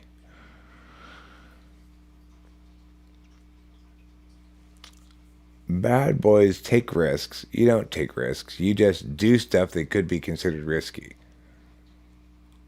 Yeah, I mean, I get your distinction. It's a good one. I'm not really a risk taker. I don't like to take risks, you know. I like to I like to stay safely in conditional land where we're still evaluating potentially things, you know, rather than actually executing decisions on things. Bad boys do not wear boxers. Do they wear briefs? Because I would think that bun huggers are not very bad boy. Or they just free ball it. Maybe they just free ball it, you know. Bad boys free ball it. Would that be a good bumper sticker for your van, for instance, Mom? So okay, I want a clarity here. What kind of underwear does the bad boy wear?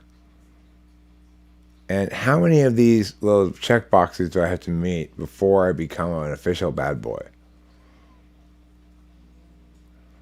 I have been arrested. I've been arrested. Hey. Oops, sorry. Sorry for the big bang. I've been arrested. I've been put in handcuffs and put in the cop car and taken to the station.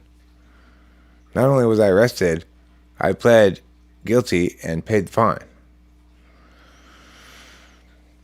So I'm a convicted criminal, okay? I was arrested for possession of marijuana and paraphernalia in Oklahoma. So I was arrested for 2 different crimes: having weed and having a bong. It's like, are those really different crimes? How is this a different crime, you know? Well, you know, if you had just been smoking it with papers, then you'd only commit 1 crime. But because you were smoking it out of a pipe, actually, it wasn't a bong, it was a pipe. No, but they did steal my bong too. But I wasn't smoking out of the bong at the time. But anyway, yeah, that's where my wonderful stainless steel bong went. A stainless steel bong that I had since before Delilah was born was stolen from me by the police in Oklahoma. And, you know, it's like when I think about those cops in that station, they're all laughing it up, enjoying their bong rips through my stainless steel bong, and feeling all smug about themselves. I think, hey, guys, that's my bong you stole. I missed that bong. I loved that bong. I got it before Delilah was born. And it was the only bong that I never broke. Why? Because it was made out of steel. The whole thing. Everything about it was made out of steel with rubber gaskets.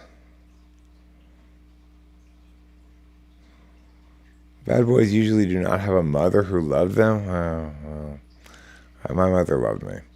Or father say, oh, that's 0 for 2 there. My father also studied philosophy. Oh, I have both parents. I still have both parents, and I'm 50 years old. Oh, yeah, I had a kitchen table full of something. Sometimes it was a kitchen table full of Strauss family version of happiness, which sometimes was more fun than others. Sometimes it was Mom and I rolling our eyes at each other, listening to Dad drone on about something. Sometimes it was laughs. Sometimes it was being, you know, angry Dad. And sometimes he would be mad at me about something. This is still the case. Like, we had a screaming argument the other morning, which I haven't had a screaming argument with somebody in real life in a long time, but because he was so mad that I had let the low tire light stay on for 2 days. Basically, it came on, and I said, okay, I'll gotta go to the gas station, check the tire pressure, and refill the tire. But then I basically didn't go anywhere for 2 days, and so I never dealt with it for 2 days. And then he was gonna go on his little trip, and he was very mad. He woke me up at like 11 in the morning. I was still sleeping, and yelled at me for not having dealt with this yet. And he was like, because if you're driving around on it, you're gonna. I'm like, I haven't gone anywhere. I'm not driving around on it.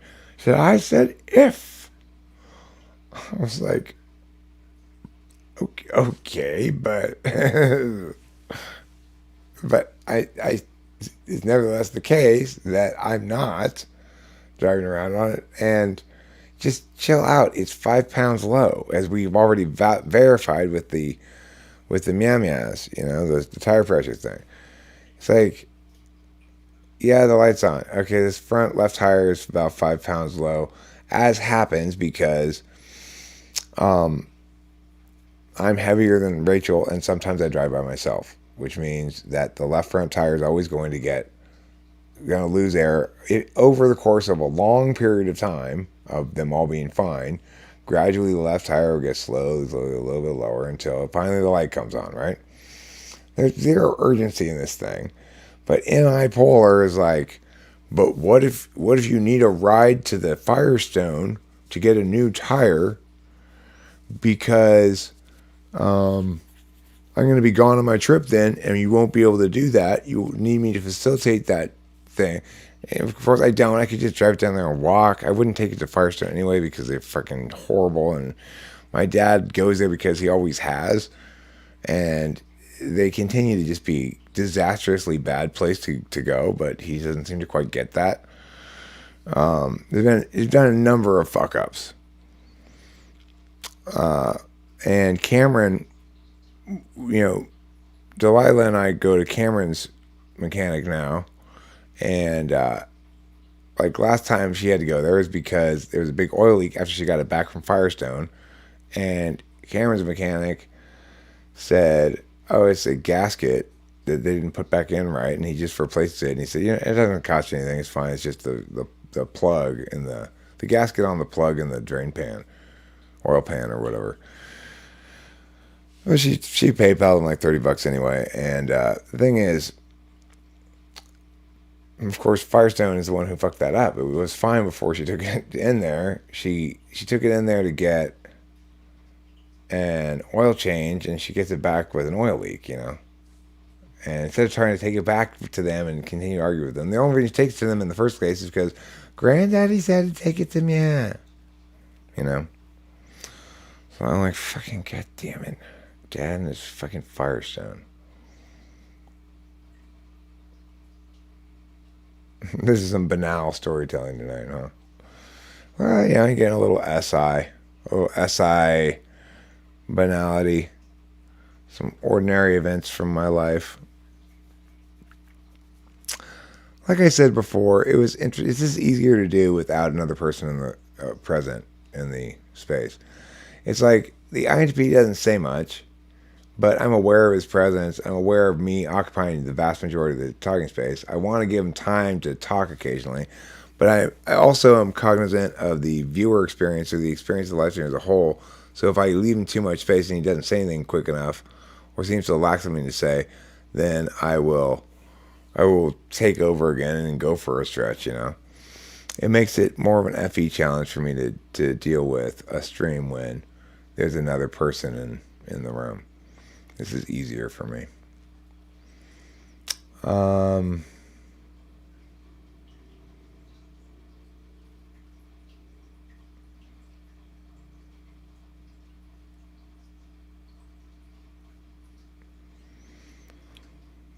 The thing with me really wasn't a debate. I tried to ask the guy some questions, and I tried to have a dialectical conversation with him, in which would mean we sort of try to determine where we agree and disagree, where our definitions conflict and where they don't, and stuff like that, and then we can argue points accordingly. Well, he wanted to avoid committing to any position at all and just sort of remain in the ether about every matter. And I mean, I'm happy to articulate all of my positions. And he's thinking, well, if he doesn't lay down any claims, that he's going to win because you can always negate somebody else's claims, and if they don't have any of your claims to negate, then yeah. But it doesn't work like that because he doesn't have the toolbox to negate my claims.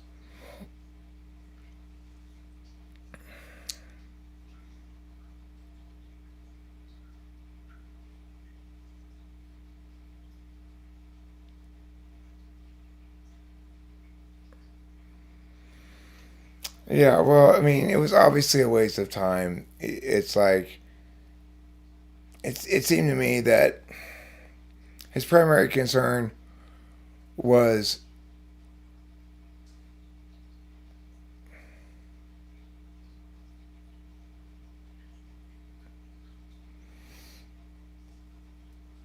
posturing as though there were no gap between us, despite the fact that there were a massive gap between us. I mean, sure, look, him being a receiving type is fine, right? But the thing is, presumably, they're in disagreement with me. From what I understand, prior to me ever saying anything about them, they'd already made some video saying that I was wrong about stuff. So it's reasonable of me to think they're going to actually have some sort of case, either a neg case against what I'm saying, and they already know what it is to some extent, or their own AF case they're going to present as superior. To try to come in with no case and hope to cherry pick single things that you can point to that aren't perfect in what I say and think that that somehow negates what I'm saying is ridiculous. Okay? It's like, it's extreme weak sauce. But the reason he was like that was not just because of his receiving type. As far as I could tell, and my instincts on this are pretty good, he was genuinely confused about a lot of basic concepts, either because he had never learned about them, or he's just not that kind of thinker, or, you know, it felt like TI polar to me. But he also seemed like an introvert in his affect, but who knows? Affect is hit and miss depending on the moment, right?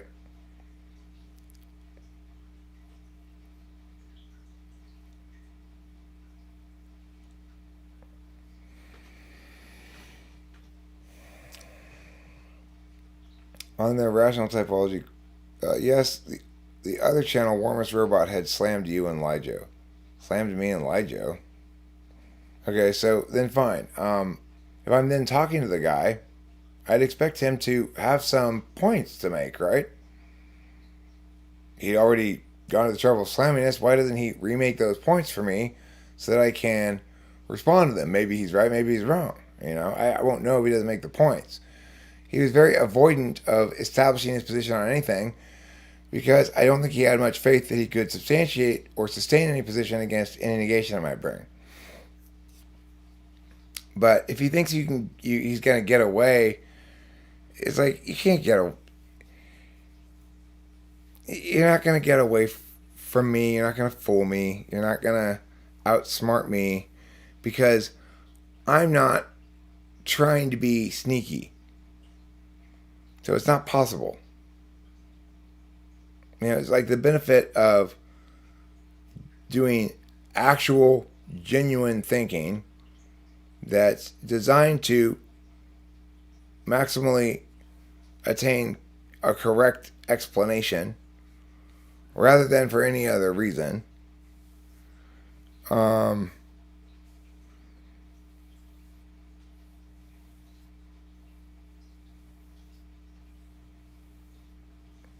In one of their first videos, Gabrielle says his goal is to clearly define definitions. I mean, you mean to clearly define terms, right? Then he said cognitive functions and personality type are information processing. So, well, Winston's mom, I noted that earlier when I was watching something as well. You mentioned this before, that I should have hammered this point more. or something like that. That when I ask him what a cognitive function is, he says it's a way of processing information or whatever he said. And I said, well, what's a personality type? He said it's a way of processing information. So is our cognitive function and a personality type the same thing? If not, what's the distinction? Are they different ways of processing the same way anyway? I mean, it's like you need to have a definition for. You need to be able to. This is why you need a prime directive, right? Because you have to have a definition, a meaningfully operational definition for type. A type is a configuration that it comprises a strategy towards attaining the prime directive. A cognitive function is an intentional manner. And of course, okay, people will ask questions like, are there 4 or 8 functions? Neither. But in order to map it best, we need to use 8. Because the 8 function model is essentially the natural animal kingdom taxonomy, in the same way that mammals and fish and birds and stuff are the natural animal kingdom taxonomy. The reason we have 2 kinds of sensing is because we experience our own sensory experience in our own body, and we also experience sensory data through a impacting the world kind of way that other people can see, a public and a private sensing, right? We have equivalently, intuition operates in 2 directions. It collapses down into to single correct, or maybe sometimes incorrect, but concise crystallizations, or it ideates ways in which those crystallizations might be inadequate, might be supplanted by other crystallizations, might be added onto with blah, blah, blah, blah, blah. Right? So, in other words, one is of the individual and complete. The other is operant on objects both public and private. So it's taking action on objects existent, whereas NI like creating objects really. So we say NE is creativity, but all good NE is constrained by the intuitive crystallization element of NI. Can you elaborate more? He loved failure so much, otherwise he wouldn't have be so engaged in it. And can we say the same about success? Did I say that? He loves failure so much, otherwise he wouldn't be so engaged in it? If I did, it was a joke. Obviously, people who fail a lot, and I consider myself somebody who fails a lot. I don't fail a lot because I love failure so much. I fail a lot because I'm for a couple of reasons. Because that's where I set the bar, In other words, if I succeed, if I reach this bar, the bar just goes up. So I define success as the top percentage of my total product, and therefore the vast majority of it is failure. It has to be that way because I can understand things, the NI of things, much more clearly with a bunch of SI examples to contrast against than I can independently of those examples. I am very thirsty and I need a drink. Here, I've got some soda right here.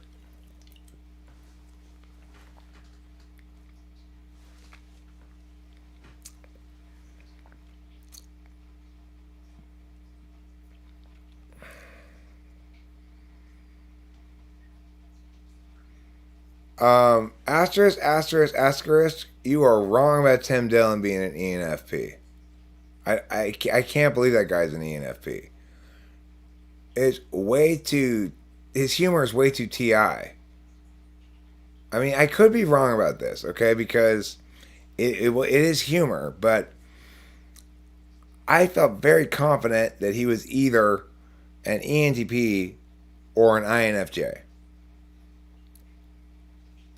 He looks more like an INFJ, but he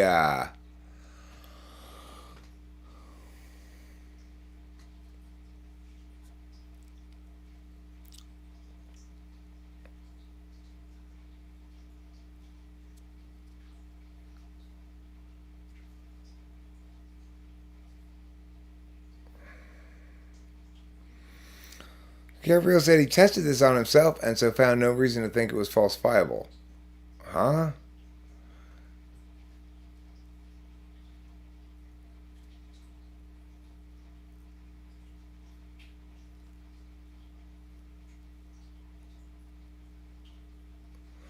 Instead of answering your question, you began to explain. So then he used that as a way of saying you did not understand. They did not understand why you were explaining what you wanted answered, and they should have understood. They should have understood that because they're the ones who prompted me to make the explanation. I'd be surprised if Tim Dillon was an ENFP. I guess it's not impossible. It seemed like very TI humor largely. NE is a constant explosion of ideas from which NI can pick up the valuable bits and forge something from it. Well, I mean, look, when you're talking about whether somebody is an NI person or an NE person, what you mean is do they approach objects on the metaphysical field from a receiving perspective, which is to say, there's the golden gleam, and pick out the best thing, and then, yeah, that's part of being NI is that frame of reference versus am I putting things out there for somebody else to come and find the golden thing, right? And I'd like to be the one responsible for the golden thing. I don't want mine to be in the brown poo group of things, but sometimes it is. But sometimes mine's the golden thing, and then people go, "Ooh, this is golden." I go, "Yay, I won!" Right? I must have done that one right. Somebody else's NI has validated it. That's what it means to be NI fifth and FE third, right? Those are my absolute values. So in that regard, to be an NI or an NE person, and this is why it's important we try to avoid talking about functions as objects of analysis independently of the people paying attention via them, because it makes it difficult because you've got to distinguish the fact that my NI is strong as an agent, which is to say, I can know whether things are NI resonant or not. And it's strong as an object, which is, for example, I can be very much moved by the NI truth of a song without any FI component. Really can evoke a lot of FI. So the thing is, God, I'm getting sidetracked by this other thing. But I'm not very good at using NI as a subject. If I were good at using NI as a subject, then I would be out there like observing large sets of things so that they could coalesce into a gleaming single, or so that I could find the gleaming bit within the mess, right? I can find the needle within the haystack or whatever. That's what it would mean more to use NI as a subject, to be fundamentally a receiving oriented person. So, and that means a willingness to sit there and look at all the stuff, like Boba Fett's saying right here. NE will take his time to nail down, and NI conclusion maybe. NI will need time to. Well, NI needs time to sit there and observe all the things so it can note, here's the magic connection that makes them all come together and go ping, or there's the magic bit over there that can extract from this non-magic mush around. Either of those things would be an NI subject approach.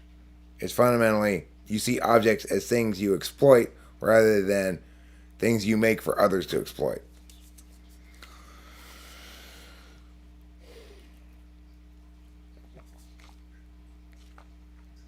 regardless, the important thing is that you attain exploitation. Because everybody loves exploitation.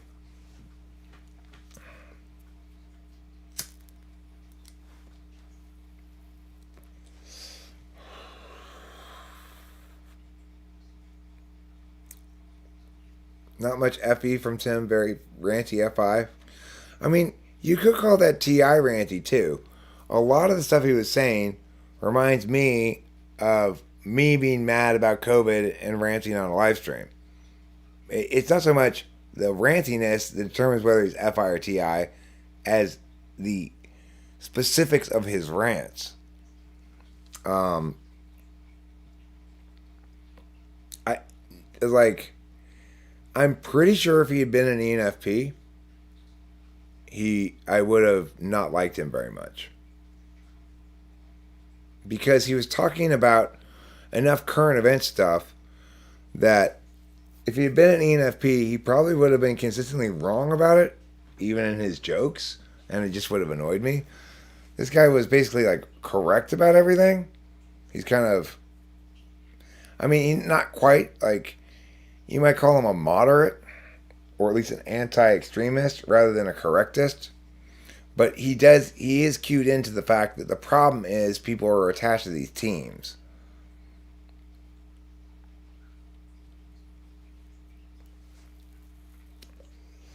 So I don't normally associate that kind of thinking with ENFPs, who are very much team people. Like, I'm on the good guys team. I'm a progressive. Yeah, Russell Brand is.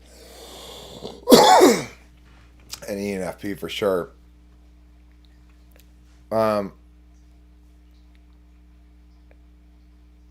think the first guy, the opener, might have been an ENTP.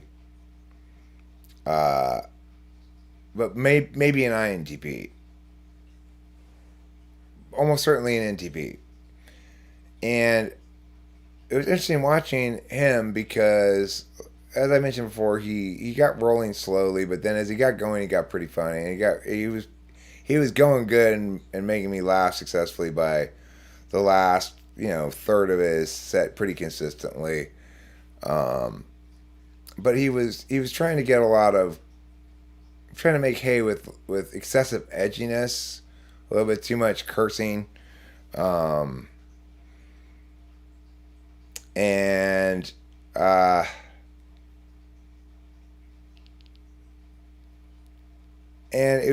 just sort of felt like he was. I felt like I wouldn't have done as good a job at him at his age as he was doing. So good job for sure, but I still saw him as sort of a juvenile middle stage of development of ENTP humor or NTP humor. So I suspect that he'll get funnier and better as he gets older and has more experience on stage and just generally probably watches himself more, If you're watching yourself do comedy, well, if you're an SI person and you're making stuff, from my experience anyway, I have to experience the stuff I'm making again and again and again until I know what it is in full, until its identity is really set in stone.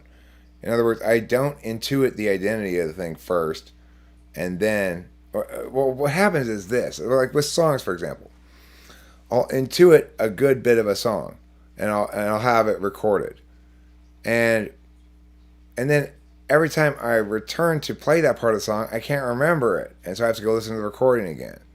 Because I go, but I had this really cool way of doing it before. What was that? And I listened to it again, and I was like, oh, I have to sing it like this. And then finally I get it imprinted into me. The intuition is right. I need to stick with that really good idea and not switch it up to some whatever new thing is replaced it this morning. But the reason I know it's NI, not SI, is because it's it continues to occur to me again and again that that's better and correct, and that the alternatives from it are not. But I can't remember it until I listen to it again. Then I go, "Yep, that's the thing. That's the one." Right? A lot of times it's little hooky bits that I have to practice a bunch until I remember how they go.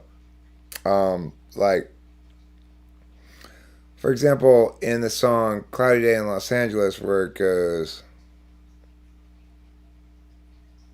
"Very cloudy day in Los Angeles.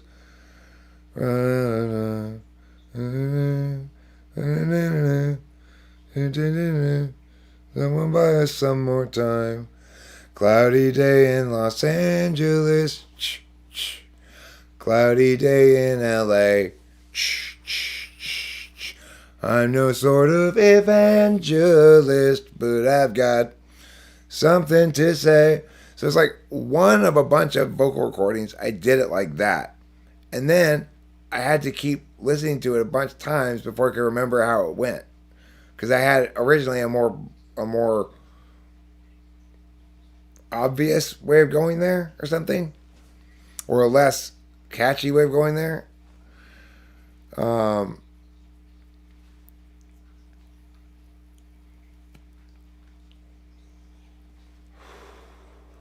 And so that's how I deal with ideas, right? It's like I get glimpses of them that would be lost if it weren't for recording technology. And then I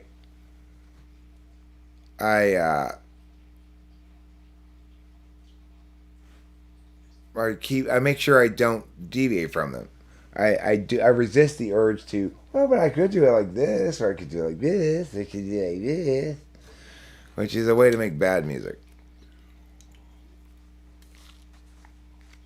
One of the things, and this will be my last rational typology comment, it doesn't have to be Winston's mom. Don't constrain yourself if you don't want to. One thing I want someone to ask them is how they differentiate between judging and perceiving, what you call object and subject. Judging and perceiving are not what I call object and subject at all. Oh, yeah, I see what you're saying. Yeah, okay, well, TI and FI are object functions, and SE and NE are subject functions, but TE and FE are also subject functions, and NI and SI are agent functions. So that's how that goes. So the way I differentiate between judging and perceiving, I say that's a useless dichotomy. So in other words, it is the case that the mechanics of it are clear. That, you always have an N or an S that's paired with a T or an F to comprise your dominant ego block, or whatever you want to call it, right? But there's nothing else to be gained from noting that besides observing it. That observation is true, but the fundamental difference between quote-unquote perceiving functions and quote-unquote judging functions, there is no fundamental difference between perceiving functions and judging functions. There's a difference between action functions and interface functions, and in other words, it's incorrect to think that because the first level of distinction is judging and perceiving functions, that we call it that's a meaningful level at which to make distinctions, because it's not. You have to go down a level to make distinctions between kinds of functions. There's the commonality between S and N is simply that they're ends of the same axis. It's not that they're all perceptive or something. It's like they're not very good words to use. But I guess they're the best words to come up with. I guess they're the best words to use. It's just sort of like, they should call the one, instead of judging functions, they should call it deliberation face functions. And instead of perceiving functions, they should call them actiono functions, How can you tell the difference between TI ignoring and TI polar? TI ignoring can be prompted into behaving as a subject in TI, as as NI ignoring can be prompted into being a subject with NI easily enough. So if I ask a TI question to somebody who's TI ignoring, they may at first set it aside. Well, that's not really relevant, or that's not what matters, probably the way they put it, or that's not the way the world works, or something like that, you know. But if you say, well, but for the sake of answering questions, in other words, your task here is to like solve this problem like on a test. Oh, okay, we'll ask it again, and then they'll be very good at it. They won't be like first slot, and they'll get like, what's the point of this? After a little while, probably, especially the ESTJs. But they'll be very good at it. With 7th slot, you could train them all year, and you might get them to be able to fake being 8th slot. Maybe. You might be able to get them to fake being 4th slot. But that's as far as you'd be able to get with 7th slot TI. So there are very different levels of proficiency. Like, if you test my NI with any NI test that might be an NI test, I'm going to do extremely well on it. It's because I can be dragged into displaying NI as a subject. It's just that I don't normally or naturally attend in that way. If you're testing my NI, you're testing my ability to use it as a subject, probably. If you wanted to test my ability to use it as an agent, you'd have to say things like, which song is best and why? And how they'd answer that. In other words, how they justify their aesthetics might be somewhat indicative, but it would just be, because people talk in different ways, it's just too unreliable on a way to evaluate things. How to test for FI? I personally don't really test for it. I have a couple of questions that I use for testing for FI, which are like, which would you rather drown first, a puppy or a kitten, and why? That can be a nice test for FI polar. FI polar people typically can give some funny answers to that. My favorite was Mackenzie's answer to the question, which was a puppy because it would struggle less. Which is just, it's a beautifully callous answer,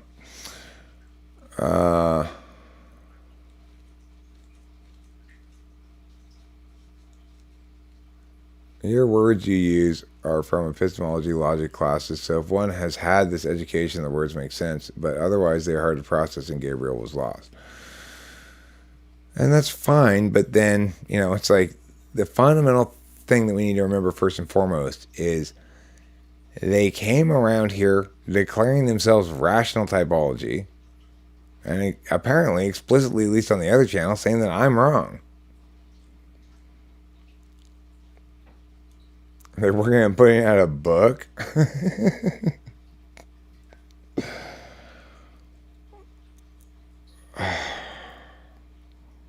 A book of FE attacks of Eric. Here's what's wrong with Eric as a human being. I thought you said I was wrong about typology.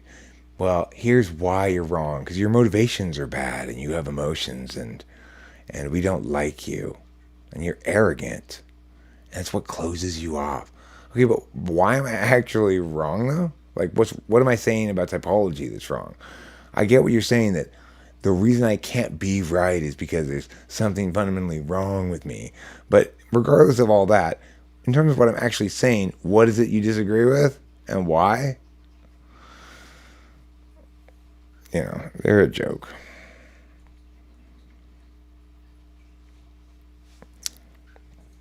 And they're not a very funny joke either. They're an unfunny joke. Here's another unfunny joke. Why did the chicken cross the road? And boy, are my arms tired.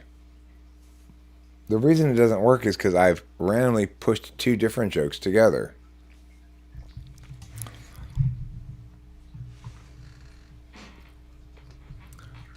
How many ducks does it take to screw in a light bulb? Take my wife, please. I am so excited to read their book. boy, that is going to be a wake-up call for me. Wow. These guys are truly robust intellects. I am sure I'll say. Oh my God. This case is airtight. They've accounted for everything, I'm sure I'll say.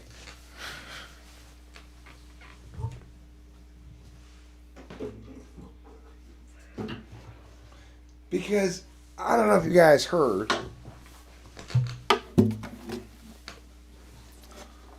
but I'm a relic who's locked in his dogma. I'm locked in my dogma because I'm just so attached to a bunch of heuristics that I've given up and forgotten all about experimental ideas.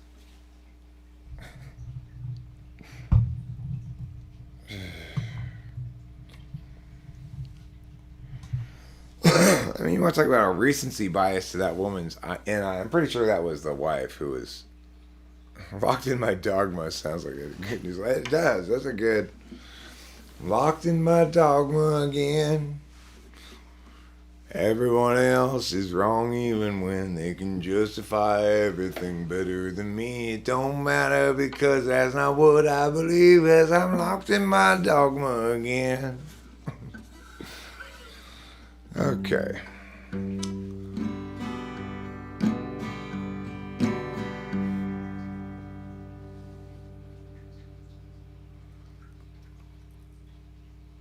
If I could save time in a bottle, the first thing that I'd want to do is saving us time till eternity passes and spend every moment with you. Every single moment of eternity. Can we occasionally spend a little time apart? It's like the ultimate codependency. No, I want to spend every single moment of all eternity with you.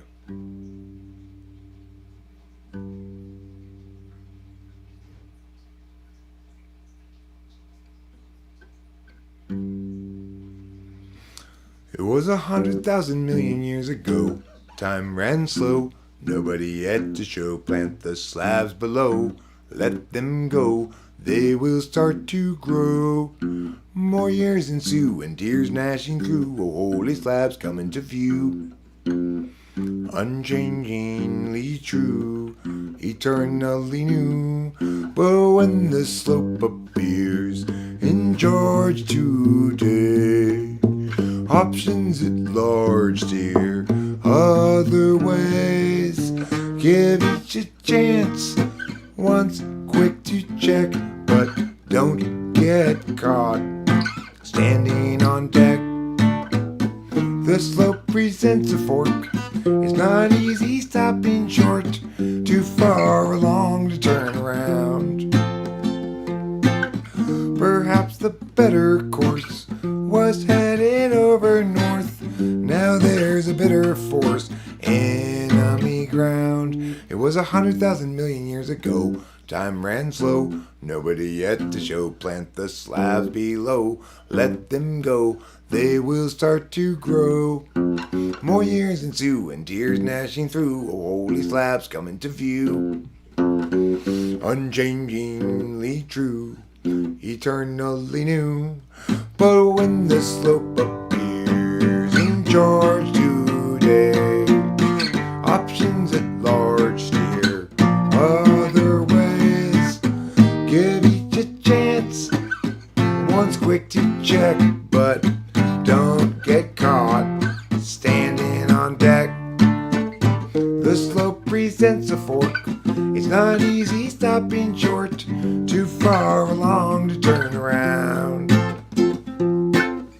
Perhaps the better course was headed over north. Now there's a bitter force, enemy ground.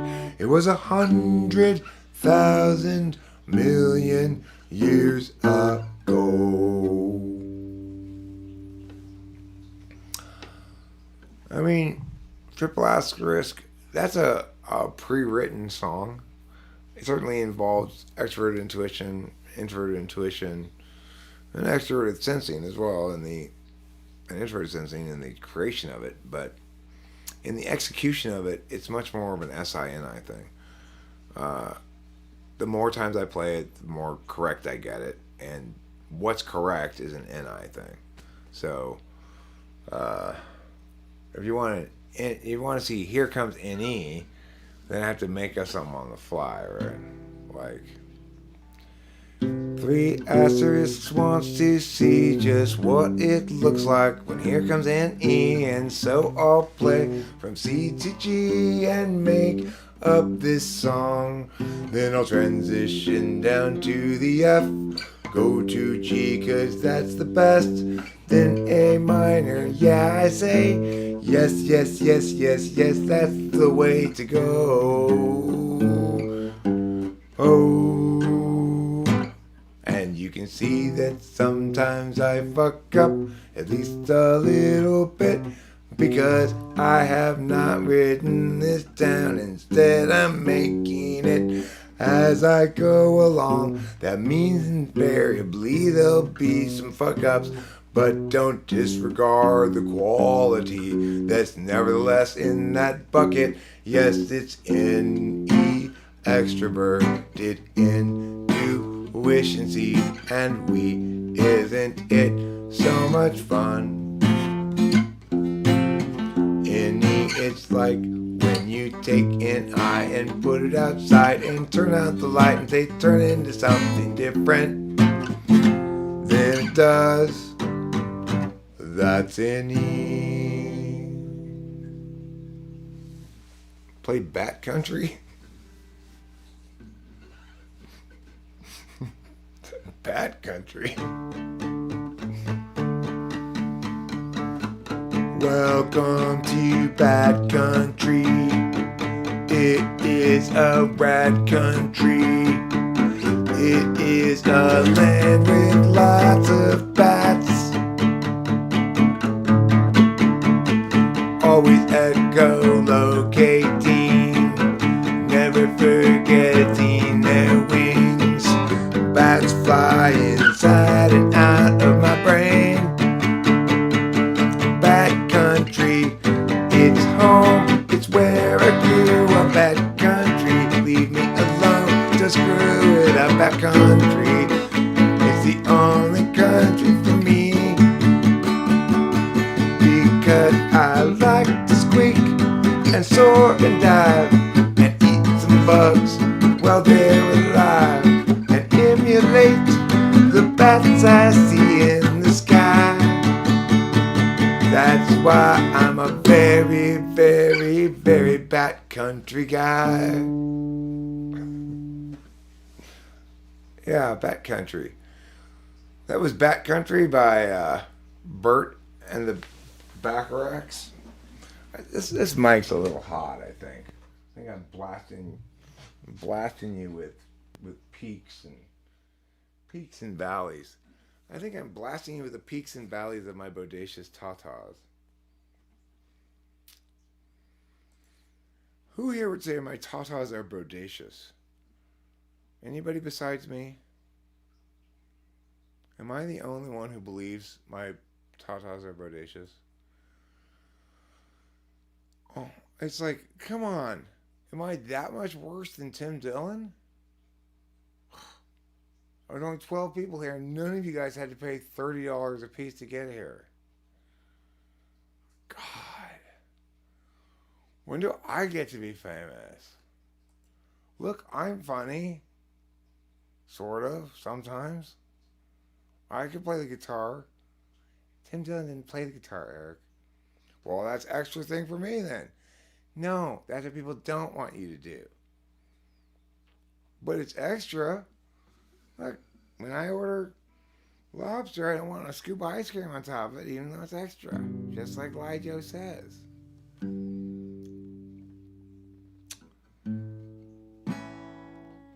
Some folk call me a rambling man, 'cause I do a lot of thumbing and a kicking games, and it won't do Nancy good to call me names. My daddy wasn't Willie Woodrow.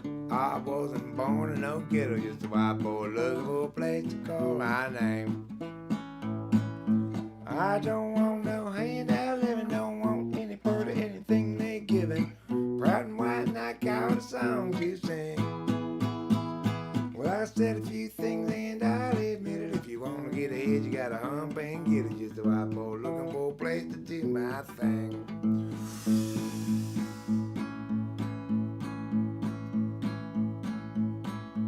I'm gonna find me a wealthy woman in a line of work that don't take no diploma, 'cause I ain't got much to lose but a loss to gain. You might call me a good time fella, but I ain't no black and I ain't no yellow. Just a white boy looking for a place to do my thing. I don't want no handout living, don't want any part of anything they giving. Proud and white and I got a song to sing.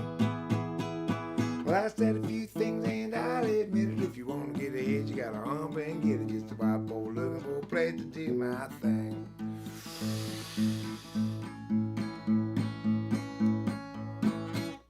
I'm a small town boy, been around a little, and I like guitar and I like the fiddle, 'cause that's the sort of soul take to paying my flame. Blue-white Billy feared ain't ready. I got to work just to be somebody. I'm a white boy looking for a place to do my thing. I don't want no handout living, don't want any part of anything they giving. I'm proud and white and I got to sing. Well, I said a few things and I'll admit it. If you want to get ahead, you gotta hump and get it. Just a white boy looking for a place to do my thing. Well, I said a few things and I'll admit it. If you want to get ahead, gotta hump and get it. Just a white boy looking for a place to do my thing.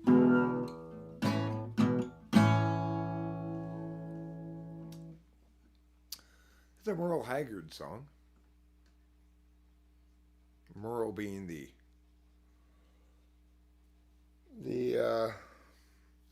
most strangely named of all the Haggard brothers. Why you name me Merle? He was always asking his parents. Too much noise in the data stream, loud enough to disrupt everybody's dreams. Frustrations mean mistakes are made, until it seems everybody's just throwing shade. I won't be another casualty of other people's well-intentioned rules. I used to think that some tomorrow there'd be time for yesterday. It's not the sort of thing that one can borrow. No one willing still to lend a day. Your uncertainty's implicit, just like an unexpected visit from a bunch of men dressed in blue suits. I won't be another casualty of other people's well-intentioned rules. I used to think that some tomorrow there'd be time for yesterday. I used to think that. I no longer do, is what's implied. That's the implication. That's what I'm saying. It's implied, okay? It's implied. I used to means I no longer do. Two people arguing pointlessly about something new. That's what I titled that little vignette I just displayed. What's the matter with Chad? Is he terribly bad? Is he very like Dan, who's a terrible man? Is he sort of like Jill, who can't pay her bill? Or rather like Jack, too stuck on the facts? What's the matter with Sue? Will she know what to do if she brings attitude? Will they show ingenuity? She talks about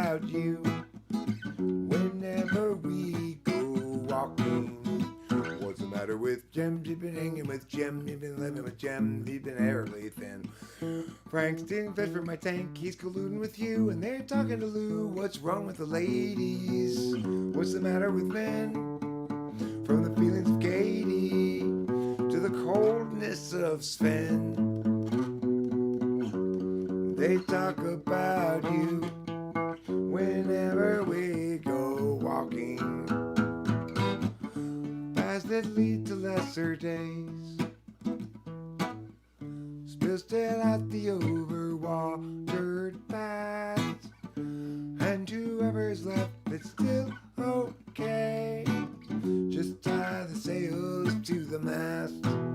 Are you angry at Ken or at Neville again? Don't bother with Kev, practically dead. Just focus on Bert, he's medium hurt. Quantity for Liz, she failed a quiz. What's the matter with Drew?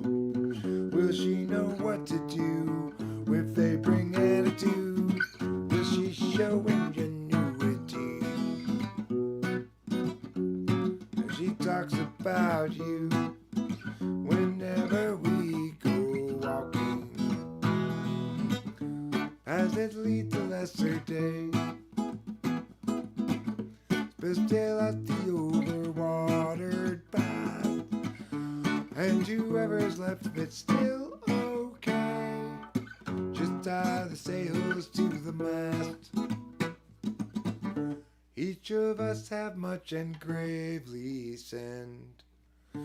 Throw up the hands, stiffen the chin. Catastrophe looms heavy overhead again.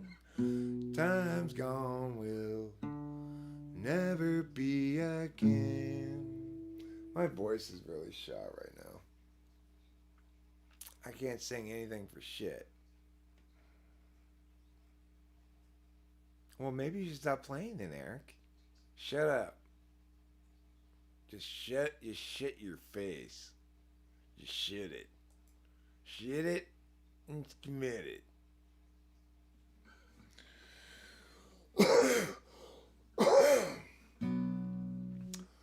It's a very cloudy day in Los Angeles,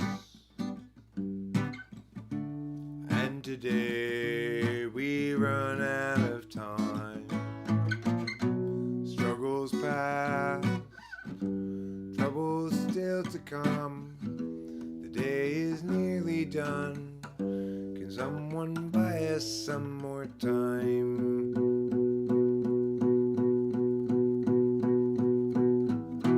Cloudy day in Los Angeles, cloudy day in LA. I'm no sort of evangelist, but I have something to say. Life can strangely be forgiving for those who stay awake all night, and mostly voices say to give in. They'll try to sap your will to fight, but whether I'm supposed to be here or just be super goddamn noise is sort of based on what I see here, and also on what I avoid. It's a very cloudy day in Los Angeles,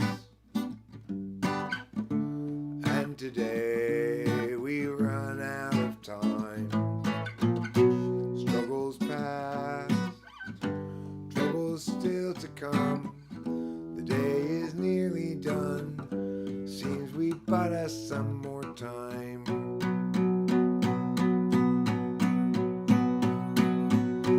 Cloudy day in Los Angeles, cloudy day in LA. I'm no sort of evangelist, but I have something to say, something to say. It's specifically that it's a very cloudy day in Los Angeles. That's what I have to say. Yeah, it comes full circle like that. Wow, Eric, that's amazing how it came full circle like that. Well, it's not easy, but if you wish your hardest at praying, sometimes your dreams come true. When you wish your hardest at praying, sometimes your dreams come true. That's the takeaway from this.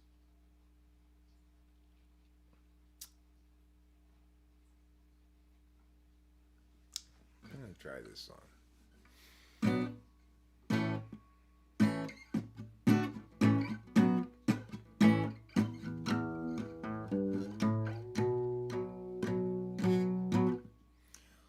Amelia, go from that place. Wait for you. The details of your case. Amelia, when you rise up above, floating ahead and soaring like a dove. What will they say when they look at you then, moving sideways in the space you're in? Inside along with your thirsty grin. Amelia, can't you see? You and I will never be. Amelia, yet you're still free. With too much opportunity to leave out in the rain, Amelia. Amelia, we're watching you fail for sure. No matter what we do,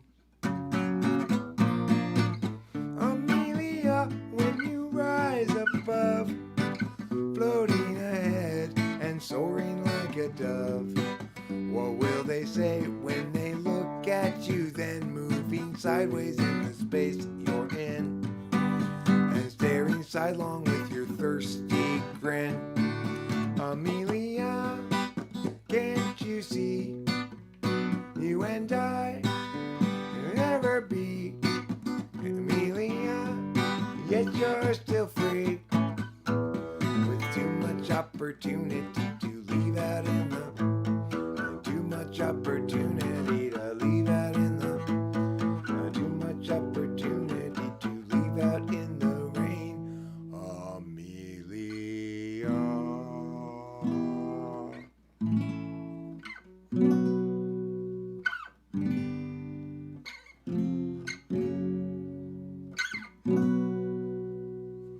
Well, that was terrible. You're doing a terrible, terrible job, Eric. You can't sing right now. Your voice is shot. You have no breath control. You're a complete fucking disaster. Thanks for the pep talk, buddy. Hey, Eric, I'm just telling you the truth. I'm telling you the hard truth. You need to listen to me. You need to shut your fucking mouth and listen. I'm not talking. Zip it. Zip it and listen. Okay, I'm zipping it and listening. Play matter of mood. Okay, fine. When I was younger, it seemed that everything gleamed. I don't know what happened to me, but I've lost that sense of urgency, and I don't think that I'll ever see it again. If you follow my lead, you'll discover I'm loster than you, and you'll want to know the way to get back out to wherever it was you thought you knew. And tomorrow will be just like today. I'll be lost in too.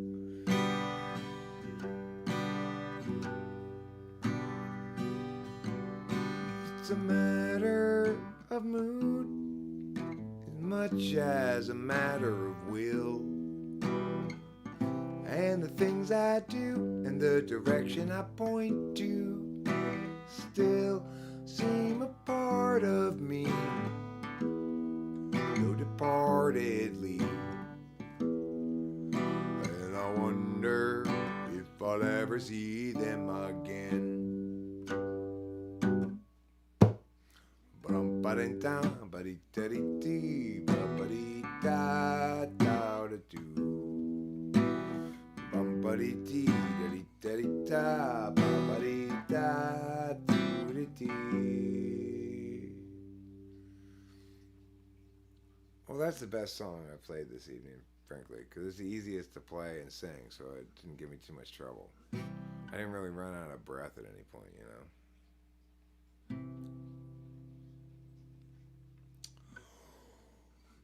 Every life lived reaches a time when the road splits in two.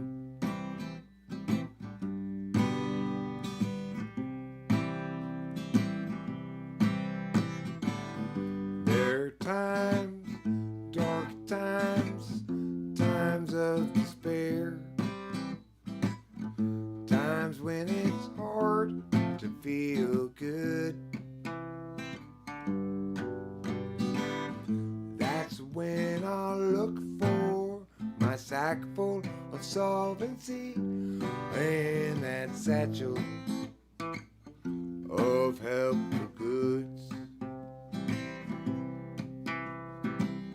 Satchel of helpful goods. Satchel of helpful goods. Satchel of helpful goods.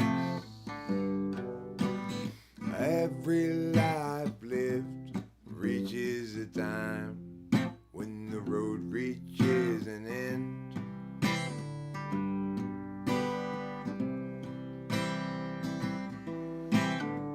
When I'm there, will there be anybody else around? Or will I travel all alone? That's when I look for my sack full of solvency and that satchel filled up with bone. Yeah, that satchel with nothing but home. Satchel of helpful goods. Satchel of helpful goods. Satchel of helpful goods. Satchel of helpful goods. Satchel of helpful goods. Satchel of helpful goods.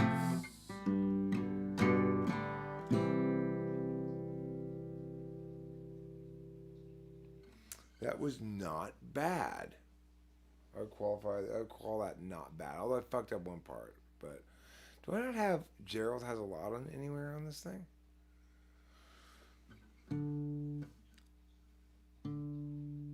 No, I mean, do I not have not Gerald has a lot. Do I not have what's it called? Gregory. He's Gregory in disguise, hands in his pockets. Now he's walking down the drive, averts his eyes. He doesn't want you guys to realize that he's Gregory in disguise. He hates the lies, wants to confront the men, always telling them that every time he tries, they only run and hide. I can't remember it. How fucked up is that? I have to look where I wrote it down. Whatever, I'm done playing the guitar. I'm probably done streaming too. Feeling pretty tired. What time is it? 2:30 in the morning? It's a good reason to feel tired, I guess, as reasons go. Sure, Bobby-san. You know, I had a couple good ones in the mix today. I do think Satchel and Matter Mood both went very well, unusually well. Matter Mood went really well, and Satchel, I couldn't quite pull it all together for the whole time of it, but it went pretty well.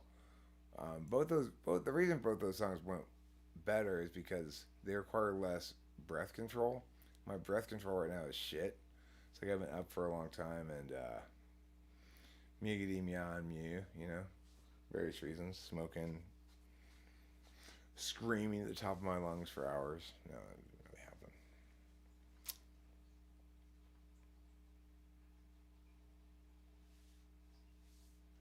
So let's see here.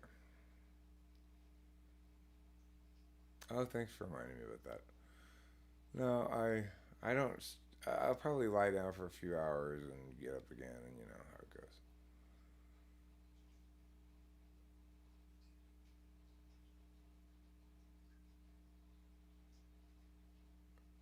Stoned Dog is a good song theme. A dog made of stone is a good idea. It's called a statue. Um, a lot of times, statues of animals will come to life in movies, so maybe that'll happen to you. I'm gonna wrap it up. It's been a 3 hour live stream. I hope you enjoyed it. If you didn't, why are you still here? Thanks a lot for being here. Don't forget to eat plenty of cheese. I love you all. And treat the moistest of your tenders with the dignity and care that it deserves, okay? Remember that. About your own moistened tenders.